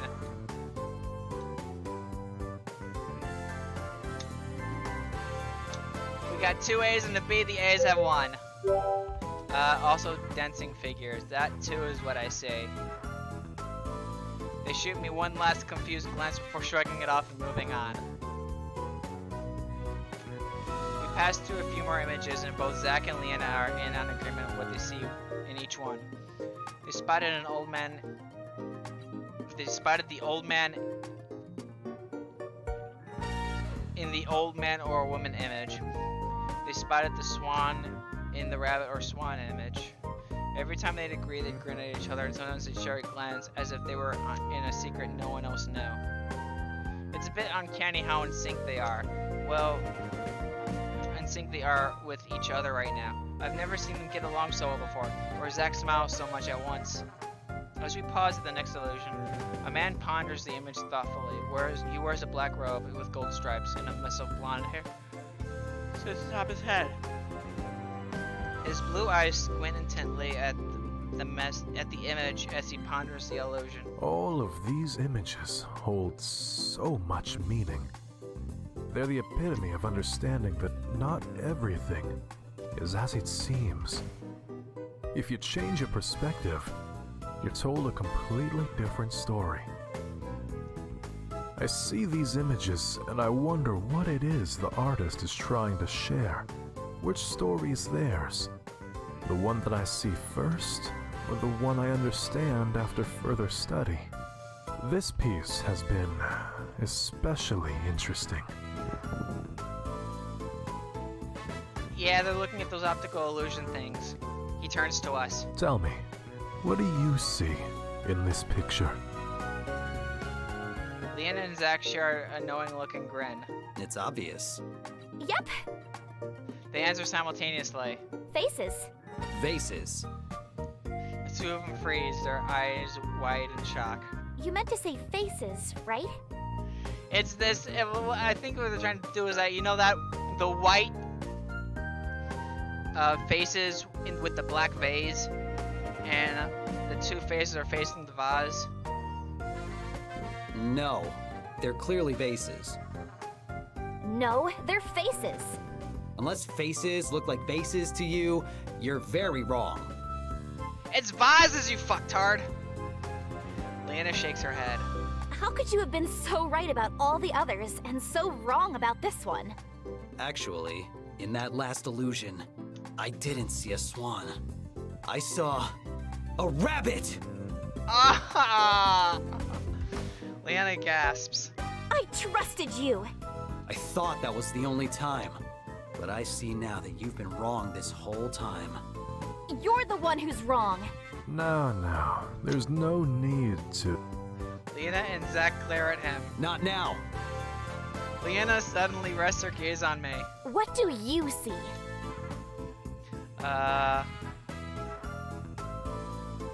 Do we do happy waifu, happy laifu? I see faces. Do we do sisters before misters? I see faces. Or bros before hoes? I see vases.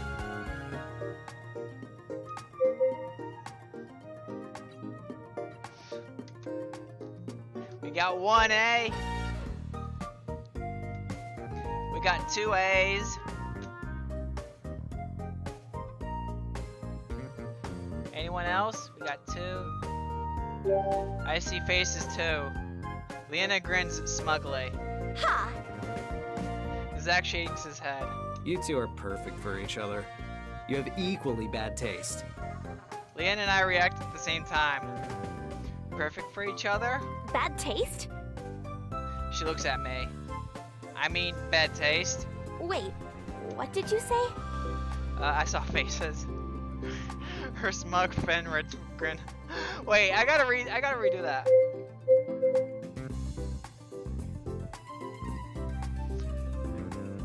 Perfect. You two are perfect for each other. You have equally bad taste. Leanna and I react at the same time. I say perfect for each other. She says bad taste. She looks at me. I mean bad taste? Wait, what did you say? I saw faces. Okay. Her smug grin returns and she spins back to Zach. That's right. See? They're faces. Zach sighs. You're free to believe what you want, even if it's wrong. She ignores the last comment, content with her win. The philosophical chimes up before the two of them can continue bickering. Have you considered the possibility that you're both right? Leanna and Zach stop arguing and look at him. This illusion tells two independent stories, intertwined in a single piece of art. The precision, the illusion, wrapped in perfect symmetry. See, now that, ladies and gentlemen, is a nice voice. This is the voice that Morgan Freeman wishes he had. This is the voice that Incursus should have. Incursus, if you're watching, this is the voice you need if you want to get really, really good, smooth, silky, all the women to wet their panties for you voice.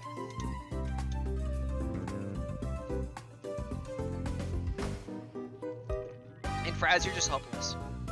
To understand another perspective instead of being rigid in one's own perception, that is the true intention. Leanna and Zach nod slowly, if fully understanding and taking what I said. Calm and pensive, they face each other again. I guess it's possible that they're vases. I'm glad your eyes are finally working. What? You jerk! You're supposed to say you see faces! Oh, why would I agree with something wrong? Their arguments resume and I sigh deeply, not this again. My gaze wanders the room and I glance wistfully at all the other illusion, wishing we could move on. Hey guys, let's move on. They don't hear me. Guys? Again, the two of them are too wrapped up in their argument to hear me. It seems like this is gonna take a while. I guess I'll finish this exhibit on my own and check back in with them later. Unnoticed, I slip away from the group. I finish up the tour. Do we view the exhibit of the heroes, or I'm good for now? A or B?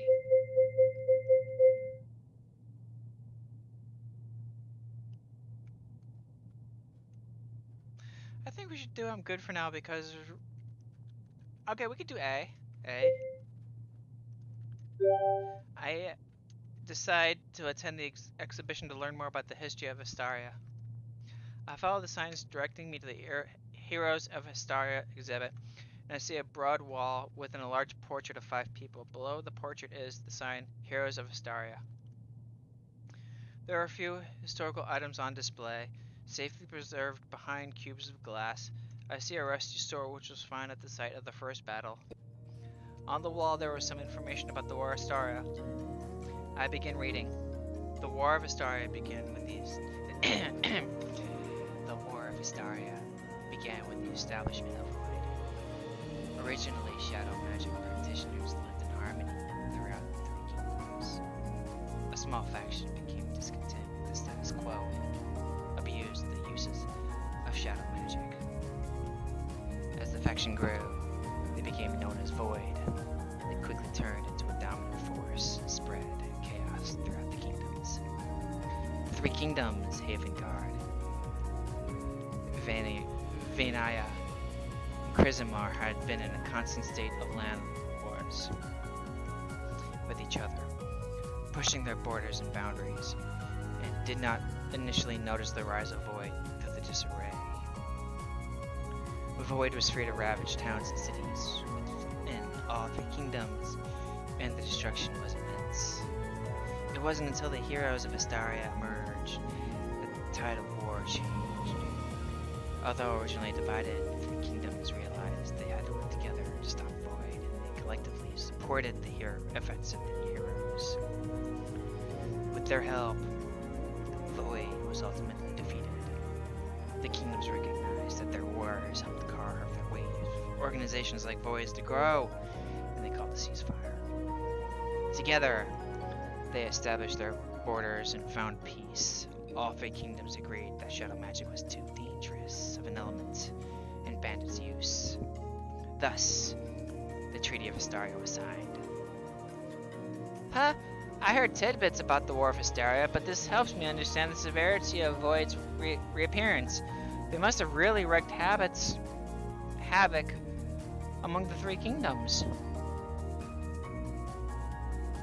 There's an excerpt on the wall on the Heroes of Astaria as well. Oh wait! Hey, we got Kirito, and we have that question girl. Hey, look, it's Kirito. He's even dual welding too. Kirito. Aww. But we got this girl with the pink hair. This was the girl we saw in that other town that we were just in.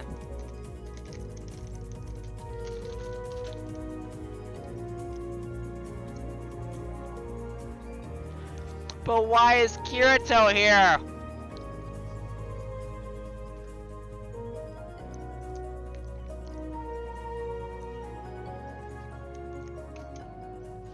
The Heroes of Astaria are the group of 5 people who banded together to defeat Void's operation. Although they came from different places in Astaria, they each held the same goal: to do whatever it took to protect their country and people.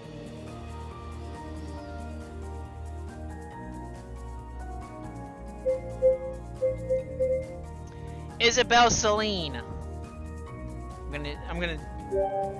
Isabelle's a skilled archer from the desert dunes of Venea.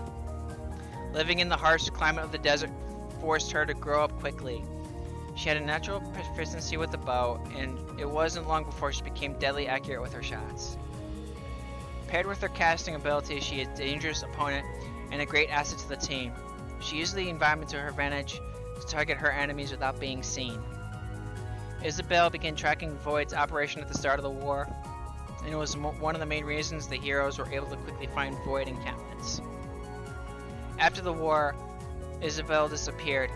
No one had been able to track her movements, but many say that where they may be shadow magic, Isabelle will know to deal justice.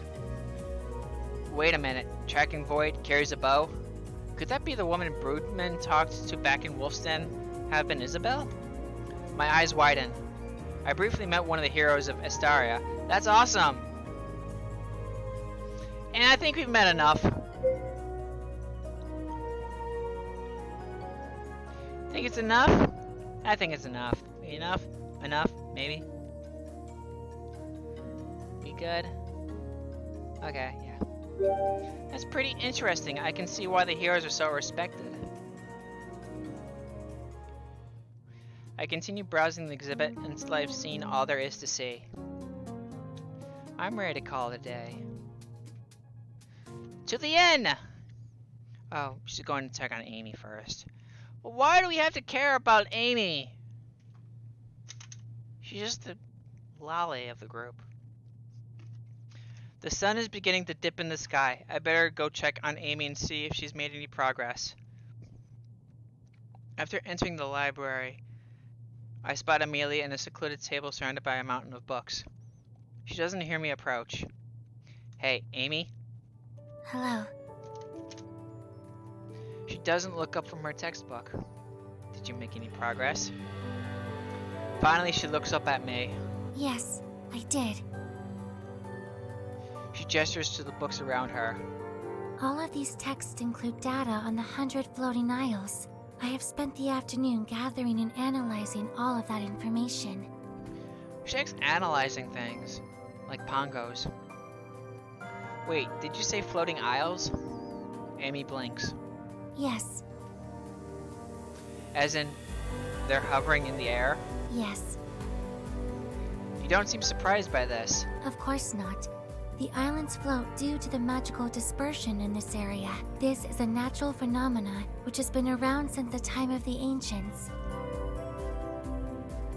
Do people live on these islands? No, it is not logical nor conducive for habitation. Most of the islands are far too small for colonization, and those which are large enough to hold a small population are not suited for civilization. Okay, so it looks like they added an extra line to her text, but they didn't add it into the game. But because they have been mostly untouched, The Isles are still one of the most beautiful natural wonders of Isaria. Okay, but if no one lives on the Isles, then why are you studying them? It is highly likely that the Wind Temple was built upon one of those isles. Based on my hypothesis, the temple would be built on the site of the highest concentration of energy. Oh?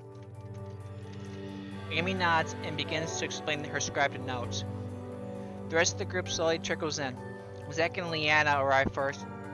A short while later, Kara follows.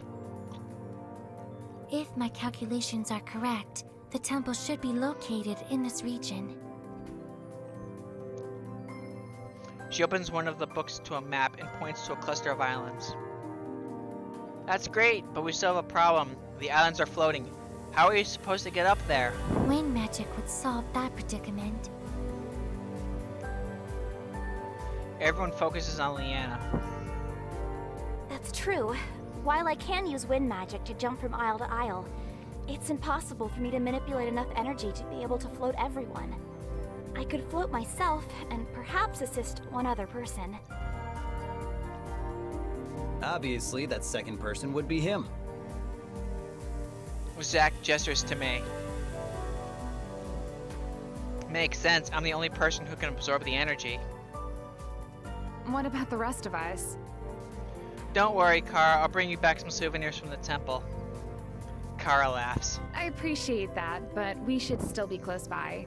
The least we can do is keep watch. Oh, you just don't want Leanna and I to be all alone, is that it, Kara? Kara just wants to watch. She doesn't want to take part, she just wants to watch. We can set up at the edge of the first isle and wait for their return. Kara nods. That sounds good to me. There's still some distance for us to travel to reach the Isles. We can cross that distance as a group and split up from there. Yes, but tomorrow. It's already growing dark, so we should rest tonight. Let's go find an inn then. To the inn! Once in agreement, we help Amy clean up and then return to the streets.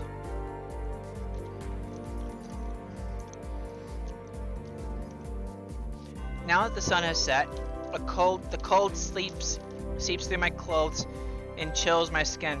A shiver crawls down my spine. Leanna blows on her hands.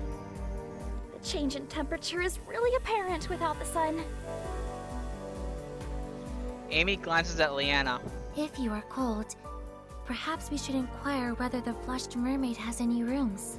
Their rooms are more luxurious than the inns we may be used to, but there is a fireplace in each room. I do believe they provide heat stones we may request to slip in our beds, should the blankets be insufficient.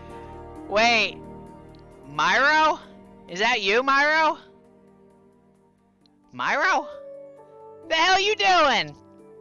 It's not my fault you're just never around. Welcome, Myro. Welcome. Also, I haven't been hiding. You just haven't been around. Plus, their hot springs are open for guest usage. Kara perks up. Did you just say hot springs? Yes, that is, You had me at hot springs. Let's go there. It's Myro from the Incursion channel.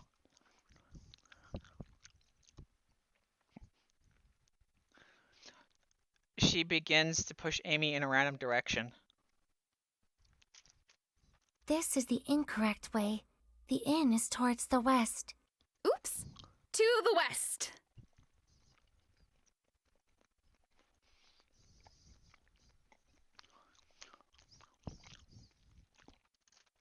Kara hurries Amy towards the west as the rest of us follow along.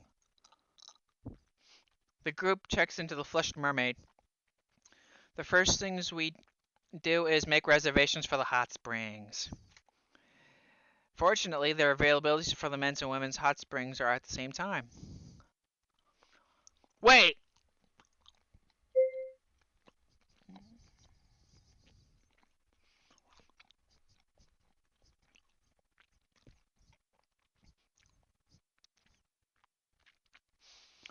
Fortunately, their availabilities for the men's and women's hot springs are at the same time.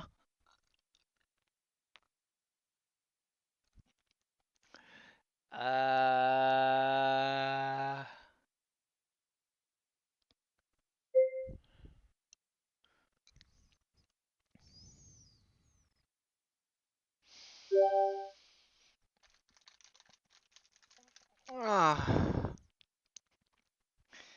After we complete our reservations, we receive our keys to the rooms and go upstairs to get ready. Wow! Wow. I remember these kinds of rooms. When I stayed at, there is a really nice resort on at Puerto Princesa, which is about 2.5 hour flight. No, it's an hour to Ilo, and then an hour and a half to Puerto Princesa. And they had really nice rooms like this. But, I mean, they were luxurious like this. But instead of this kind of flooring, it was a bamboo floor. And right under the floor, it was like 3 feet. And then from the 3 feet underneath, it was just the ocean. So they had like little rooms, like cabana style rooms, dotting on the water. So as you were sleeping, you could hear the ocean underneath your room crashing against the supports of the room. It was really peaceful, really nice.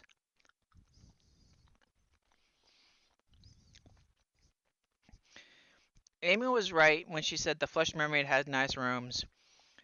These are a lot more elegant and grand than any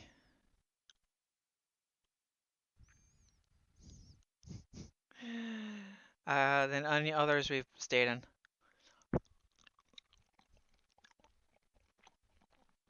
Zach and I enter the room, and my eyes are drawn to the pale wooden dressers gilded with clamshells and pearls. 2 couches sit between a flickering ivy fireplace. The mantel is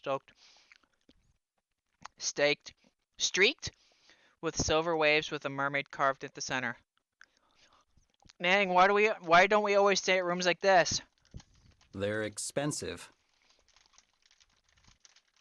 Zach heads to his room, and I find robes and towels in my closet. Once I am ready, I meet up with Zach, and we go downstairs to make our way towards the men's side of the hot spring.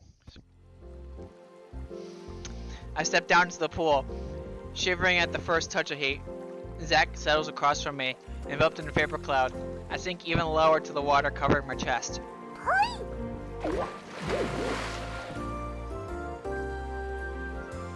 Barbaretto plops next to me with a small splash. After a moment, he drifts back up to the surface like a fishing bobber. The pongo drifts in place, his mouth still covered underwater. A second later, he lets out a happy, bubbly noise. I smile and pat him on the head. This is nice, isn't it? The pongo beams up at me. He leaps out of the pool and then makes a game of jumping in and out of the water. A slow grin spreads across Zach's face. Hey, I saw some meat inside. So do we do a round 2, huh?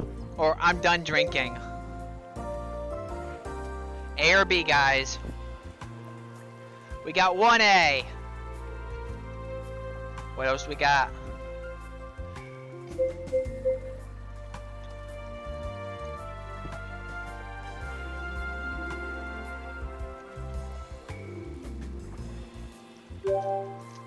I grin back. Uh-oh. Is the mercenary of drinking making a comeback? Zach lifts an eyebrow. Comeback? I won last time. As if you remember anything from that night. Fair point. We both grin. You know, I kind of wonder what the pongo would be like drunk. Zach furrows his eyebrows. That's a strange thought to have. I mean, theoretically speaking, could he get drunk off of magical energy? I realize I no longer hear the pongo splashing about. Hey, where'd he go? Hmm? Zach looks around. The Pongo is nowhere in sight. The Pongo is constantly running off. Aren't you curious about where he goes? No. If he's not hanging around me, he uses it with Amy for science. Zach arches an eyebrow. And? We should investigate for science. 42! 42, where are you? There you are, come on. There you are, yep, we're going for science.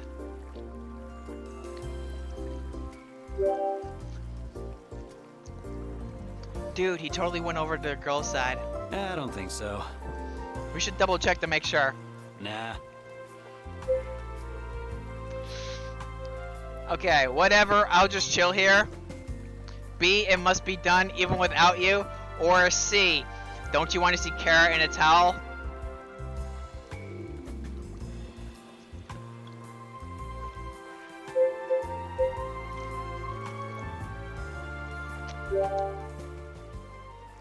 Don't you want to see Kara in nothing but a towel? Zach freezes and his eyes get wide. He crosses his arms and turns away. But not before I notice a slight shade of pink in his cheeks. I don't know what you're talking about. A slow smirk lights my face. My bad, I thought you might be interested. I mean, it's hard to resist the thought of a girl in a hot spring, right? Bouncing around, flushed skin from the heat, wearing nothing but a towel. Or maybe no towel at all. Look at his expression!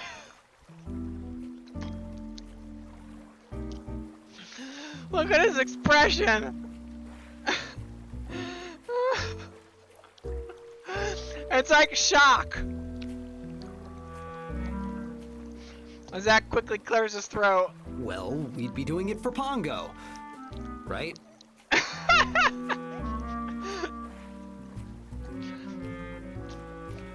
I grin. Of course. And we're just trying to make sure the Pongo is okay. If we end up running into anything else, that isn't our intention at all. I nod. Zach uncrosses his arms. Then I suppose we can check this out, but only for a second. Oh, he got a serious face going.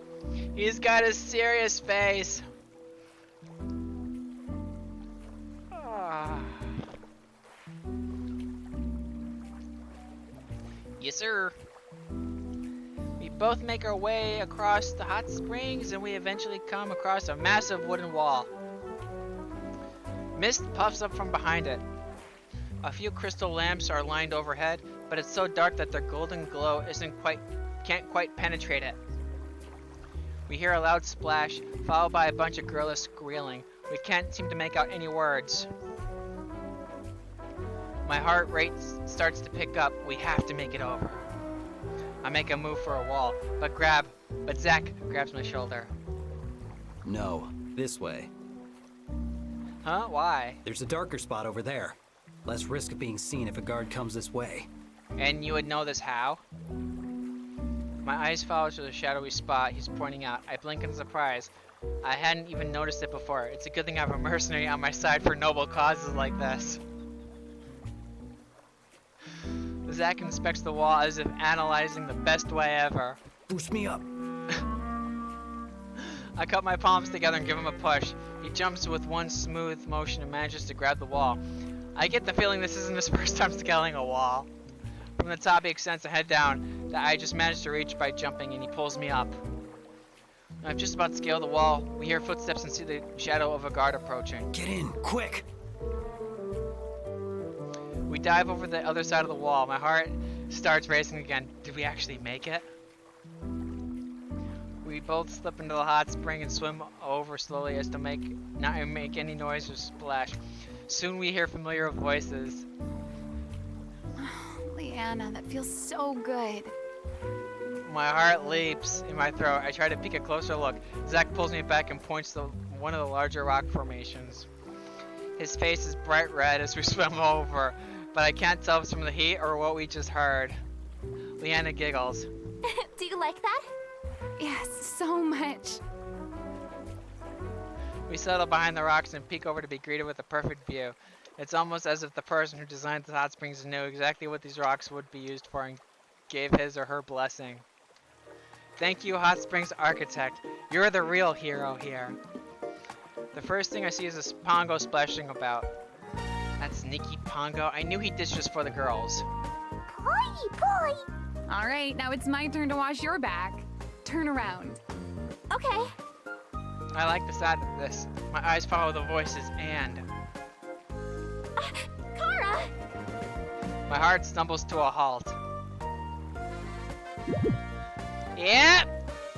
Ladies and gentlemen, we have found the, yeah. Kara stands behind Leanna. Her arms are wrapped around Leanna with her hands resting on Leanna's breasts. This does not look like backwashing to me.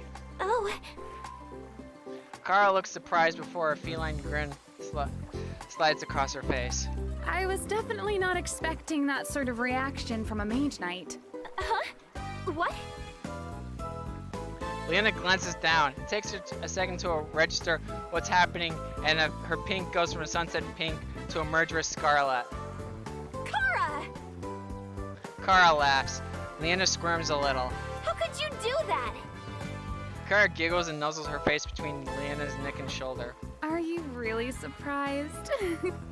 Leanna twists away, crossing her arms to hide her chest. You can't just... She sputters as the words escape her. My eyes have been blessed, or we should not be looking at this. A or B?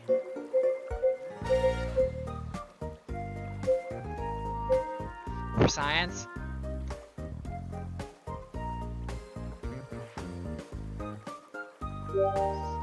This is a good day. What? I mean, this is a good day. It is most perplexing that Leanna continues to claim disinterest in Kara's actions, even though her body language and audible responses are that of positive stimulation. Oh! Ah.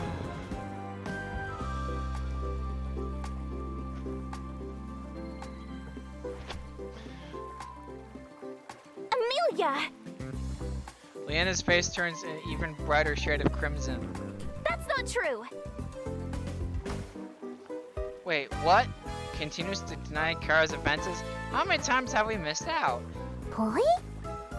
Pongo bobs with just his eyes above the surface, staring in our direction. His voice is bubbly and muffled from being underwater. He blinks. Oh, no. Can you see us? Boy! The Pongo jumps and lands on a rock we were hiding behind. He bounces up and down with a huge smile. Oh, no. Boy! Boy! Pongo, no. Shh. Get your Pongo under control! I'm trying, damn it. What's going on? The Pongo leaps higher and higher into the air. He reminds me of an excited little dog running up to greet you after a long day of work. Boy! Leanna reaches for a towel. Is someone there? Crap, what do we do now? Meow! I jerk my head up and keep it back. This is the most unconvincing cat sound we've ever heard. A serpent smile slides across Kara's face. She plants a hand on her hip. Zach, is that you? Meow? Kara laughs out loud. Oh, this is gold. Dude, has that ever worked before in your life? Once. What? How is that even possible? I realized the guy was deaf afterwards. The Pongo bounces up and down, going crazy with happiness. I hear more than one voice. Leanna looks horrified. She hauls herself out of the water and wraps her towel even tighter around herself. Stumbling, she lunges for the pile of fluffy towels folded off to one side and starts cloaking them around herself. The Pongo leaps off of the rock and straight into my arms. A little deep exhale, the gig is up. I stand and Zach begrudgingly does the same. The Pongo leaps on my shoulder and snuggles against my cheek. This will be how I die. And it will all because of this little blob monster. There's no way he doesn't know what he's doing. I narrow my eyes at the Pongo, who flashes me a big, groovy grin. Amelia cocks her head. It is quite surprising to find you two occupying the same hot spring as us. After all, this is the women's side, and you both are men. Wow. Just wow, just wow, just wow. My face goes hot. Oh, what? It is? We're obviously lost. Kara giggles. What a terrible excuse. Leanna has somehow swallowed herself in at least 10 towels. She reminds me of a fluffy marshmallow. You guys! One of the towels falls over her face. She huffs and shoves it back. You guys can't just come over here! Kara winks. Yeah, if you wanted to hang out, you should have just said so. Huh? Kara grabs our arms and yanks us out of the bushes. Really? Leanna looks mortified. What? She grabs even more towels. I'm not sure which part of herself she's trying to cover at this part. Kara leads us into the water and smiles. We don't mind. Right, Amy? Amelia Berry's registers Kara's comment. The activities of the rest of the team do not concern me lest it disturbs my research.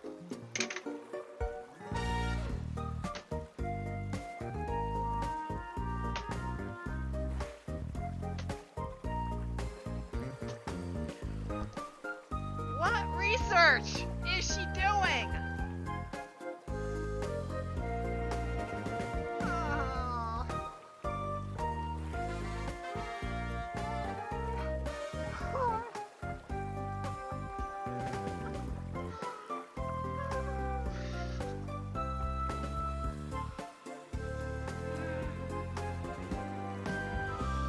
Research?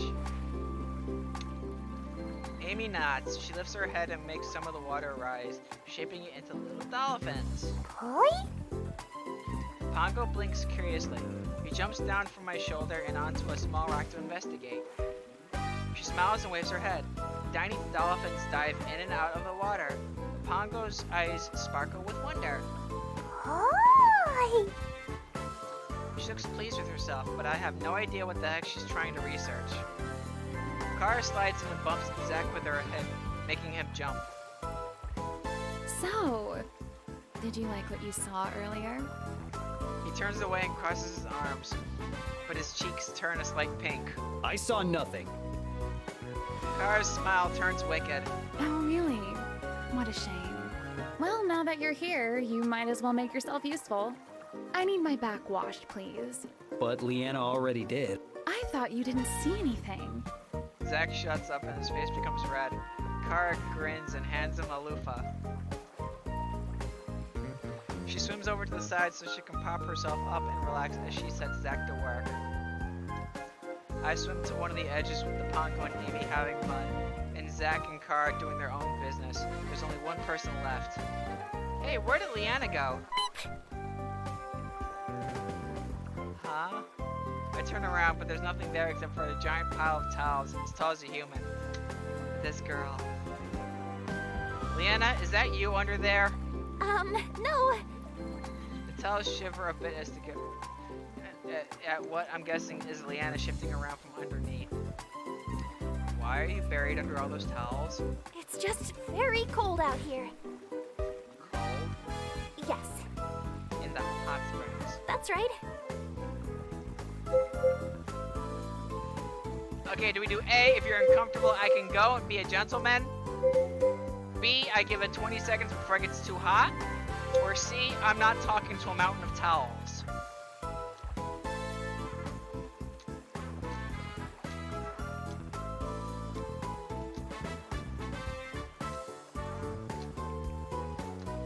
If we do A, we can be a little chivalrous. If we do C, it's basically I give you 20 seconds before he has to take them all off, but maybe no points. Or I'm not talking to a mountain of towels, which basically could be, you know what, take all those towels off.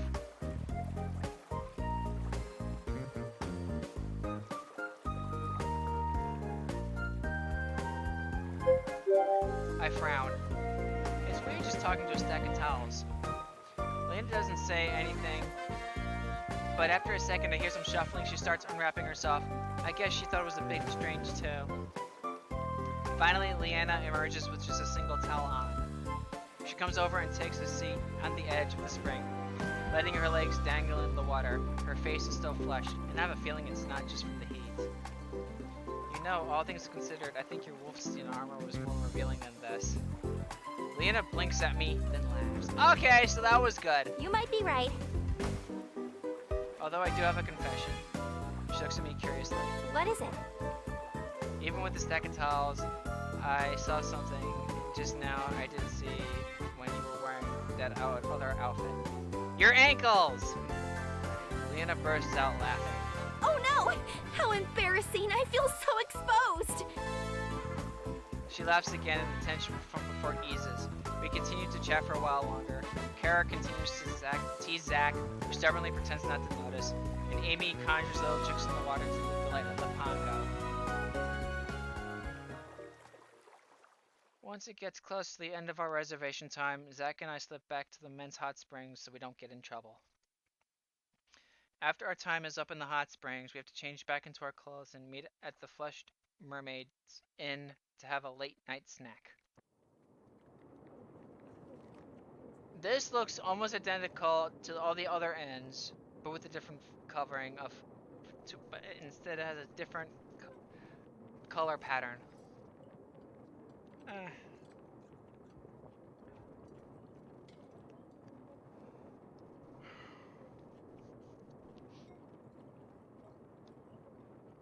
I'm going to go for a little bit longer, guys. I'm starting to get a little bit tired, but I'll continue this as long as I can for a little while longer. We gather around a mother-of-pearl table, flecked with beads of coral. The chairs here are more comfortable than the wooden ones I've gotten used to. The servants bring us each a scoop of ice cream. Leanna grins and digs in. Wow, this is delicious! What kind do you have? Chocolate. Kara's expression turns wicked. Looks good. Mind if I try? Leanna smiles. Not at all. She goes to slide over a bowl, but instead Kara moves in on the spoon of ice cream that Leanna is holding and eats directly from it.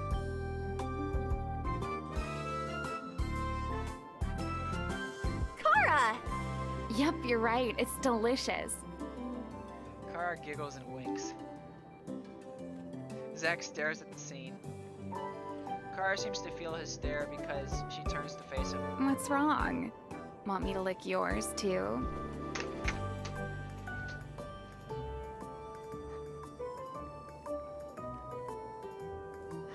That could be taken so many ways.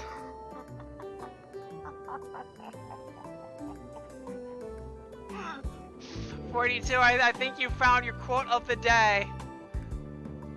42 has found his quote of the day. Let me put it back. Oh, I can't go back by one. Oh well. Oh, wait, never mind. We both got the same flavor. She grins devilishly. I'm glad we have the same tastes. Zach mumbles something incoherent.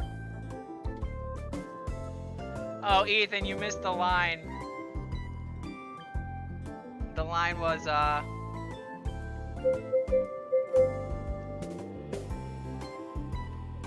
this one. What's wrong? Want me to lick yours too? What's wrong? Want me to lick yours, too? There you go. That's the line.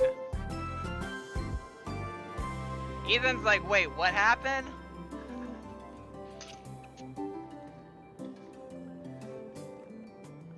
After we're done with our snack, we all decide to turn in for the night. We make our way towards the staircase to our bedrooms. On our way upstairs, Zach spots a fancy vase. Hey, Leanna. What's that? Leanna looks. What? You mean that? She suddenly pauses. Pink creeps into her cheeks. Sorry, I didn't catch what you just said. What is that? She frowns. It's Two Faces. Oh. Not this again. Car and Amelia blink in confusion. Leanna, is it not clear that the object to which Zack is referring is a vase? I know what I saw. Zack smirks triumphantly as Leanna crosses her arms and pouts. Kara looks from Zack to Leanna and then shakes her head. I'm not even going to ask. That's for the best. That is for the best. We hike up the stairs and separate into our rooms. Boy! I glance down. Huh? You want to stay with us, Pongo? The Pongo perks up. Boy, boy! I open the door a little wider and he bounces into the room. The wind howls outside and I automatically step closer to the fireplace. Didn't Amy say something about slipping hot stones into our beds if we're cold? But Zack has already rolled away from me. By his heavy breathing, I can tell he's already asleep.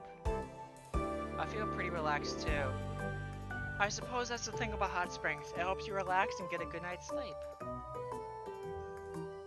I crawl into my bed where my sheets are smooth and welcoming. Pongo snuggles up to me under the blankets. My eyelids feel heavy, and in a few minutes, I find myself drifting off into a deep sleep. Okay, so I guess this is the end of the day or the end of the scene. So we are going to take a break right here. We are going to do a save. We're going to do a right there. And we are going to take a break here. And then what we are going to do is we are going to continue this tomorrow. Apologies for running late. I normally start the streams at 5:30. But I got in trouble for my car because apparently using a matte surface on my car, it's not reflective enough, so I had to put reflective material on parts of my car. That way it'd be street legal again. Thank you, cops. Fucking assholes. So I look forward to the stream tomorrow. Look forward to seeing you guys. Tell all your friends. Tell your streammates. Hey, listen, we got an awesome game going on here with some beautiful girls and great scenery. And yeah, I hope to see you guys tomorrow with probably more than 5, hopefully. So see you guys tomorrow. Night, everyone.